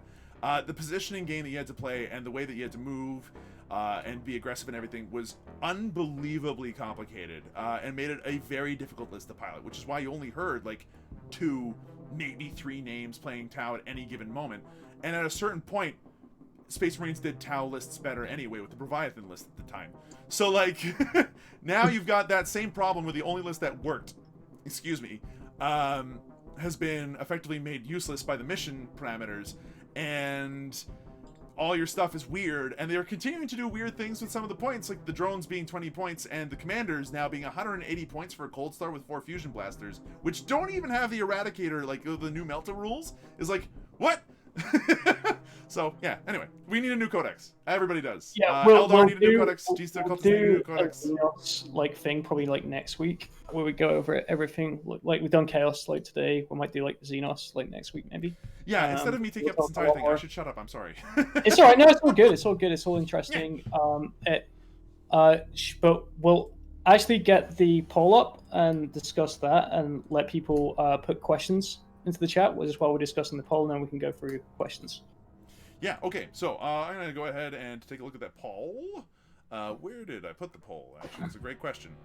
So what was the question for this week's poll, anyway? Which Chaos Army do you feel is going to be most successful? Ooh. Where did we put that? The polls should be in announcements. Yep, I see it now. Uh, Okay, cool. I can now put it up on the screen. We've done it, ladies and gentlemen.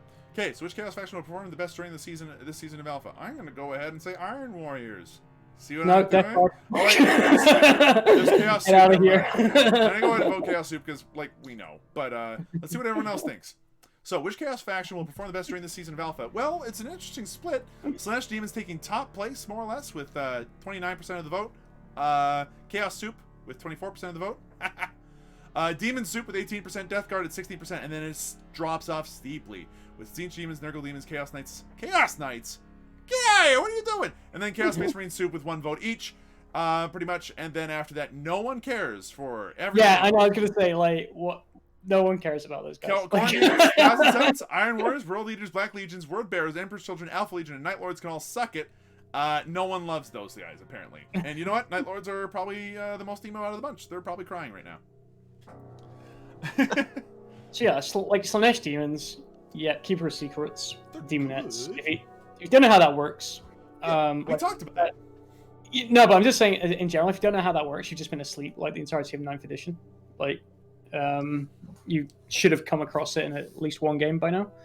Because it's really popular, really, I mean, I hate saying this, but it's actually a very user-friendly list to play as well. Yes, because it's relatively fast and does the same thing every time. Mm-hmm. You can be brand new to Slanesh Demons and be like, oh, so these guys advance and then charge? Yes. And Yeah. these guys advance and charge and don't let the other people fall back? Yes. Okay. Works. Especially because everything's got a 5-up invuln save and is generally annoying to deal with. And then one unit's having a 4-up. It's like Warp Surge. Yeah, it's the thing. It's the important unit too that you want to get rid of. And then you've got that idiot that like doesn't allow people to fall back as well. Yeah. There's the there is the mirror, but then there's also the not the fiends, but like the weird licky guys that aren't being ridden, like the Slanesh fiends. There we go. It's the people with the four, like the Slanesh centaurs. Those guys don't let you run away either, which is absurd. If you don't have fly, you can't run away from them. At which point, every army kind of looks at that and goes, "Oh no, that's super annoying. I can't shoot them, and they're like gonna poke me on the first turn of combat, then walk in, kill me on my turn, and then continue to do this all game long." Okay, Chaos Soup. Yep. I mean, they are the ones that are taking the most success right now. And we heard me cry and everybody else laugh about it earlier at length. So, yep, Chaos Soup's good. Who knew? I'm surprised it's not top notch, but Slanesh Demons is more in the public eye, I think. I feel like a lot of people are still learning how to incorporate demons in their lists too, because of how absent it was in 8th. Isn't it just like a handful of Nurglings and a sprinkle of Big Bird, and then that's your demons detachment? Oh yeah, pretty much any kind of undivided list is bringing Nurglings in it. Yeah. They're so good, and Big Bird is such an extremely strong like character blocker, and just he's an anchor that does not go away. He's so brutally good. Mm-hmm. So good. You bring along a squad of flamers alongside that, and you got some serious punch in that little patrol of yours, or battalion really at that point, because you probably bring the changeling. And then Demon Soup next. So, when we talk like Demon Soup, I'm just trying. So I know Playbearers are like not worth right now. I'm Right. just trying to think like what would you possibly like. Actually, I guess like the Magnus list like counts for that Demon Soup. I could also see going for a locus for your different loci. So you have your Siege detachment to get Big Bird, right? And then you spice that in with either Slanesh Demons with their advance and charge to get that kind of melee nonsense, or, and I think this is probably a bit stronger, or you go for both. You go for that Nurgle detachment, and then at that point you've got Nurglings backing you up, all over the place, highly durable, and the big boy with a 4-up, disgustingly resilient, is also hard to get rid of. Great Unclean one. Yeah, the Great Unclean one. Like we got Tubber Magoo just kind of like doing what Tubber Magoo does, and then all of his little baby buddies bouncing around, doing what they do to couple up with Zinch. And then you could. And that means you've got 2 strats to bring back the Nurglings, right? Yeah. That's my God, you're right. That's so mean. And it's worth mentioning at that point that you can still go for like the horrors, the Nurglings, and then the flamers to back them up for a little bit of extra power. You have a decent amount of psychic power. That Great Unclean one is still going to hit relatively hard. And if you decide to, you can just make like a quick patrol of Nurgles. That way you've got like, I don't know, pick the cheapest HQ you've got there that helps the Nurglings out, and then put in another patrol of Slanesh so you can get all your Keeper of Secrets running around. Like, Big Bird plus Keepers of Secrets plus Nurglings equals good times. I see that working. Okay. Yeah. There's quite a few lists that ran 3 to 4 Keepers of Secrets. And they're good. Yeah. Yeah, like there's a Scarred Cast battle report where it was Drukhari versus effectively just stompy demons all over the place, but it was Big Bird plus 2 or 3 Keepers of Secrets and Magnus at the time. But like I saw that, I'm like, wow, that list slaps. And effectively Skari won because Skari rolls like a demon half the time. So, and he plays really good Drukhari. So yeah, that was the thing. But it's a strong list. It definitely works. Death Guard, I'm surprised is actually up there. I think that's usually just I think that out of like all like the CSM Marines right now, their Psychic Awakening stood head and shoulders above. Yep. Like in terms of pure CSM here, by the way. Like yes. For sure. 5-up Feel No Pain on everything. Like right now in Alpha is like really good. Yes. Demon Engines, when you're looking at like other CSM, they're probably equally good. What you get as Death Guard is you get the +1 invul, obviously, but they're getting +1 to hit from like Lord Discordance, so vice versa. The Blyhole, what made it good was like it just hits on freeze, moves and still hits on freeze. And new Melter rule as well. like Yeah. is pretty good for it, and they can fight in combat as well. Yeah, I mean, they're not excellent, Yeah. but they'll still work, and especially with the new changes in the fact that While We Stand We Fight is going to be brutal.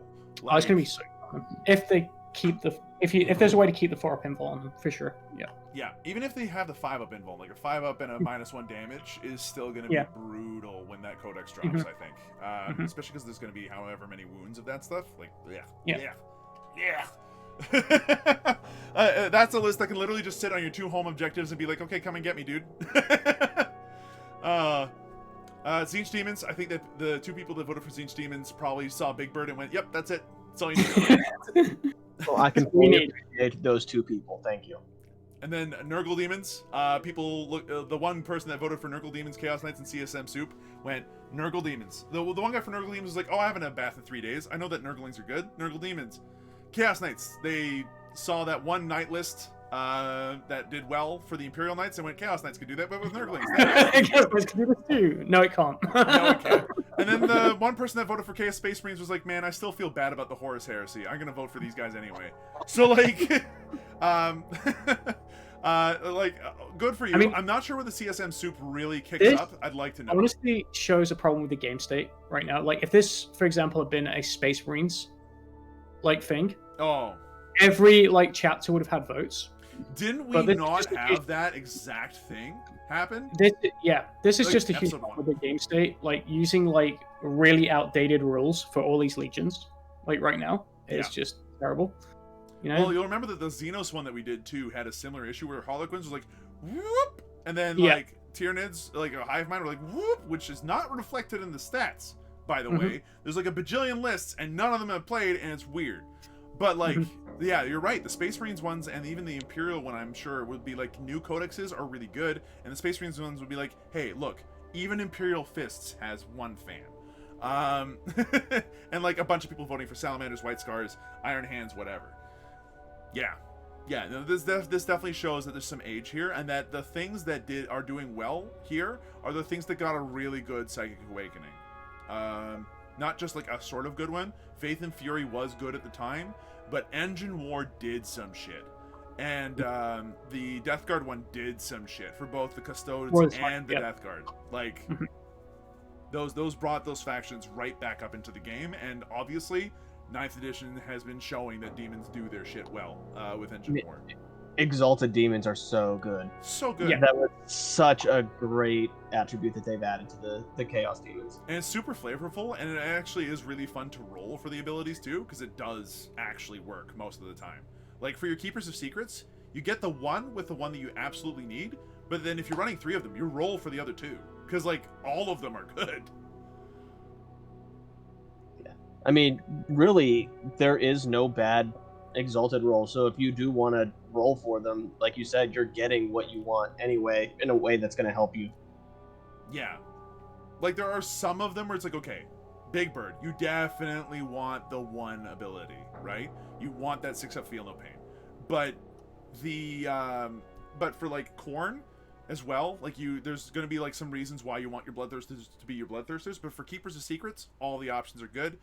So after the first one, which has what you need it to have, if you absolutely feel like you need one of the traits, for the other 1 or 2 of them that you have, just roll, because all the options are fantastic. Yep. And same thing goes for the Nurgle ones. Like 4-up Disgustingly Resilient is good, but all of them are good. So if you roll for it, you can get that 4-up Disgustingly Resilient and something else. And if you roll doubles, you roll again. Like it's not like the old Catan table where you had to, like, if you rolled doubles and you rolled the same one, you got shafted. So yeah. Yeah, the Exalted Demons are great. I like them. Probably not as much as you guys, to be fair. Both of you play Chaos. I don't care for all that nastiness. It's gross and smelly. We just want to be friends. Creative Good wants to be friends. You want to make... Nobody wants to be friends. You want to Let's make out with my spread it. entrails. There's a difference. You want to see my entrails and then poke them with a stick. And be like, ooh, so that's how that burbles. Very Nurgle good. just wants to spread his gooey love. Oh, Yeah. Nurgle's gooey love is not a sentence I ever want to hear a second time. Oof.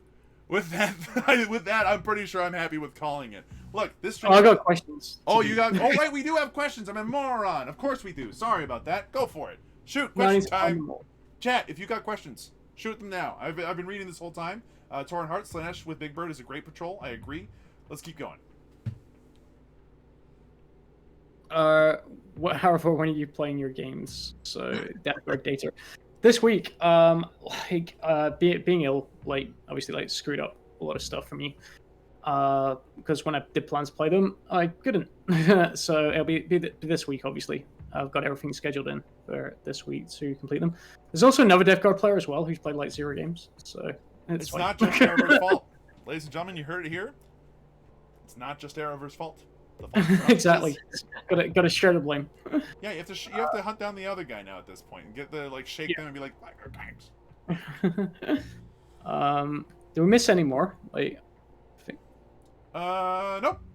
Although we were told never to forget the Hail Mary Donkey Punch relic, the Honor Gauntlet for the Tau. Yeah, it's you can only use this. You can only attack with this ability once. It's a Strength 10, AP -4, D6 damage melee weapon for Tau relics. It's not good, but it is literally a donkey punch, so that's pretty fun. But yeah, if there aren't any other questions, keep in mind that we do take questions throughout the week as well. If you want to ask some questions for next week's podcast episode. Oh, Discord died. Let's fix that problem. I don't know why Discord died. George, I think that's don't know why Discord died. We're going to be We're good? running into with. I think it broke again. Is he talking? I can't even hear him. We're good. Is with demons, we're going to be seeing something that we're not used to because demons was so absent in the past. Like nobody really knows what they're getting into whenever they're playing against a demon army. Yeah. Oh, here's a good one. First off, the pants. How did you know? Is a Demacron. It attacked my shin. My foot is now a bleeding, bloody mess. It took D6 mortal wounds. Joko, is there going to be a rest period between the end of this season and playoffs? No. No. You heard it here, folks. Absolutely not. Simple answer, no. You're not allowed. You have to play more 40k. The only reason we had a rest period was because people used to change lists. So we had to give people like time to like figure out what they were playing. Because we're not like having anyone change list, like literally like playoffs will start on Monday. Nice.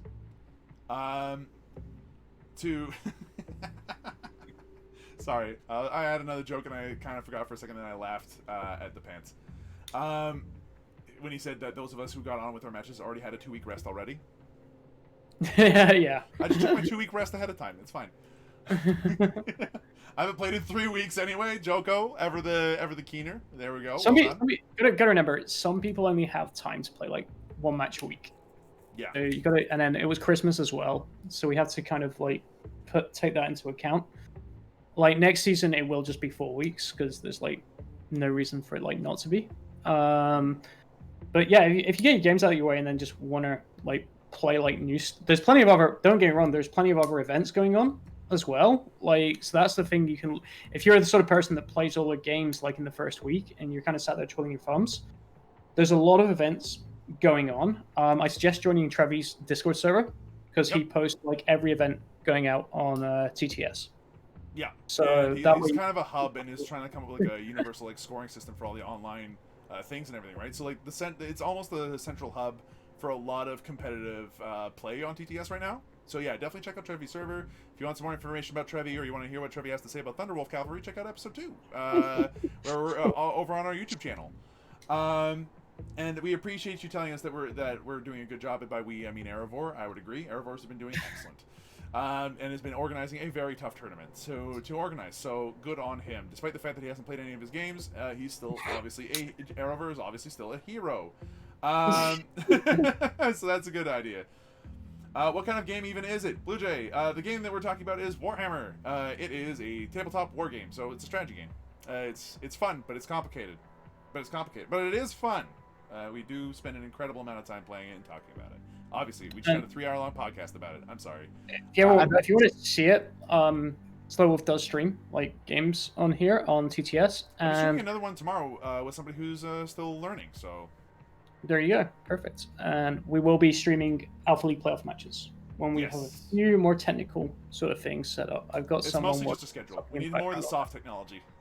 Yeah. Okay. If that's it then, and it looks like that is, I'm going to go ahead and start the signing off period. Ladies and gentlemen, if you need to go ahead and talk to someone about the tournament, I would invite you to speak to Arover. Arover, where can people find you?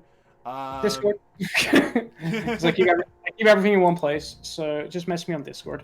Any issues or anything like that, they will get resolved. I know people have been coming to me with people have dropped. If that's the case, I have to urge this point like every week. Don't enter scores in for them, like forfeits or anything like that. I'll do it on Sunday night, straight Monday morning. The reason for this is because I prefer to get it all done in like one batch. And it also means that I can work out with those people at the time, like why they left, etc., and see if like what the reasoning was and stuff like that, and then take it from there.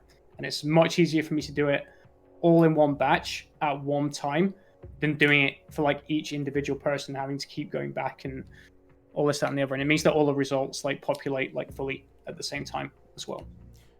To get more accurate data that way.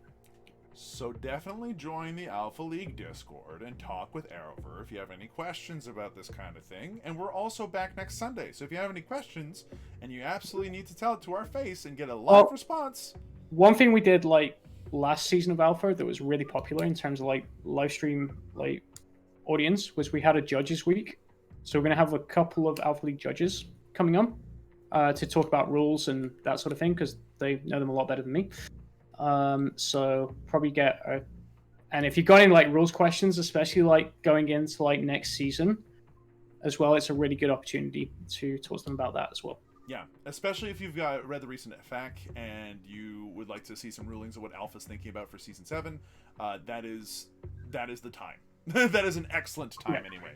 It won't be the only time, but it is certainly one of the best times because you're going to get live responses from judges, and that's good stuff. So again, if you want to go ahead and get some answers, you want to talk to Arover, you want to see Arover, hang out on the TTS Discord. There's a lot of stuff going on there, and Arover is obviously the one running this tournament. So, like, if you have questions about the tournament itself, definitely ask Arover. Please make sure to not put in your scores if somebody has decided to drop.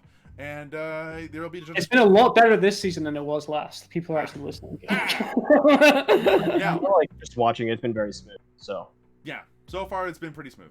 Even for me, like I hopped into my pod super late and it was just like, oh, who wants to play games? And everyone's like, me. And it's been very easy for me. Arover, I'm sorry that's not been the case for you. Now it happens. Now we are not obviously here alone with Arover. CagedPsycho has been patiently being very quiet and offering his wisdom every time that he's been addressed, and has just been a generally awesome guest. So Caged, once again, go ahead and plug yourself, please, so that way people know where to find you, your stuff, your communities, and know what they're getting into. all right, well, I'm CagedPsycho. You can find me at the Soccer17. That's ONE with the number 7 on Reddit. CagedPsycho 3736 on Discord, and CagedPsycho Creations in YouTube.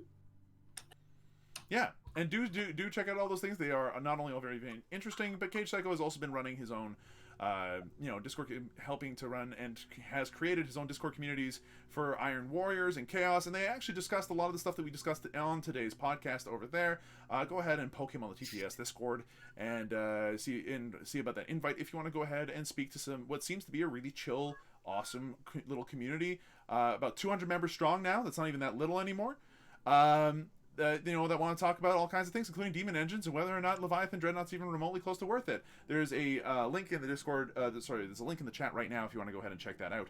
And I'll make sure to put prompt Malice to put that in the description for this episode as well, if possible. And that's it from our two guests. You can go ahead and find us here on the Alpha Pod podcast on twitch.tv/slowwolf at 5 p.m. EST on Sundays, where we talk for 3 hours about Warhammer and love it. We hope that you folks have enjoyed yourselves and that you've enjoyed the podcast and the episode. Again, if you have any questions for CagedPsycho, please go ahead and talk to him, as he seems to be a really genuine and nice dude, and was a lot of fun to have on, so thank you for being here.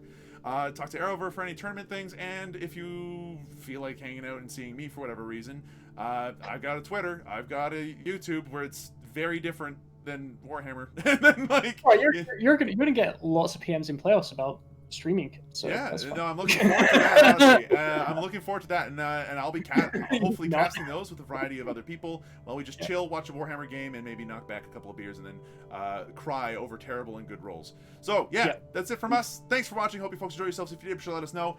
Send us feedback over on the Discord, as we are hungry for feedback at all times.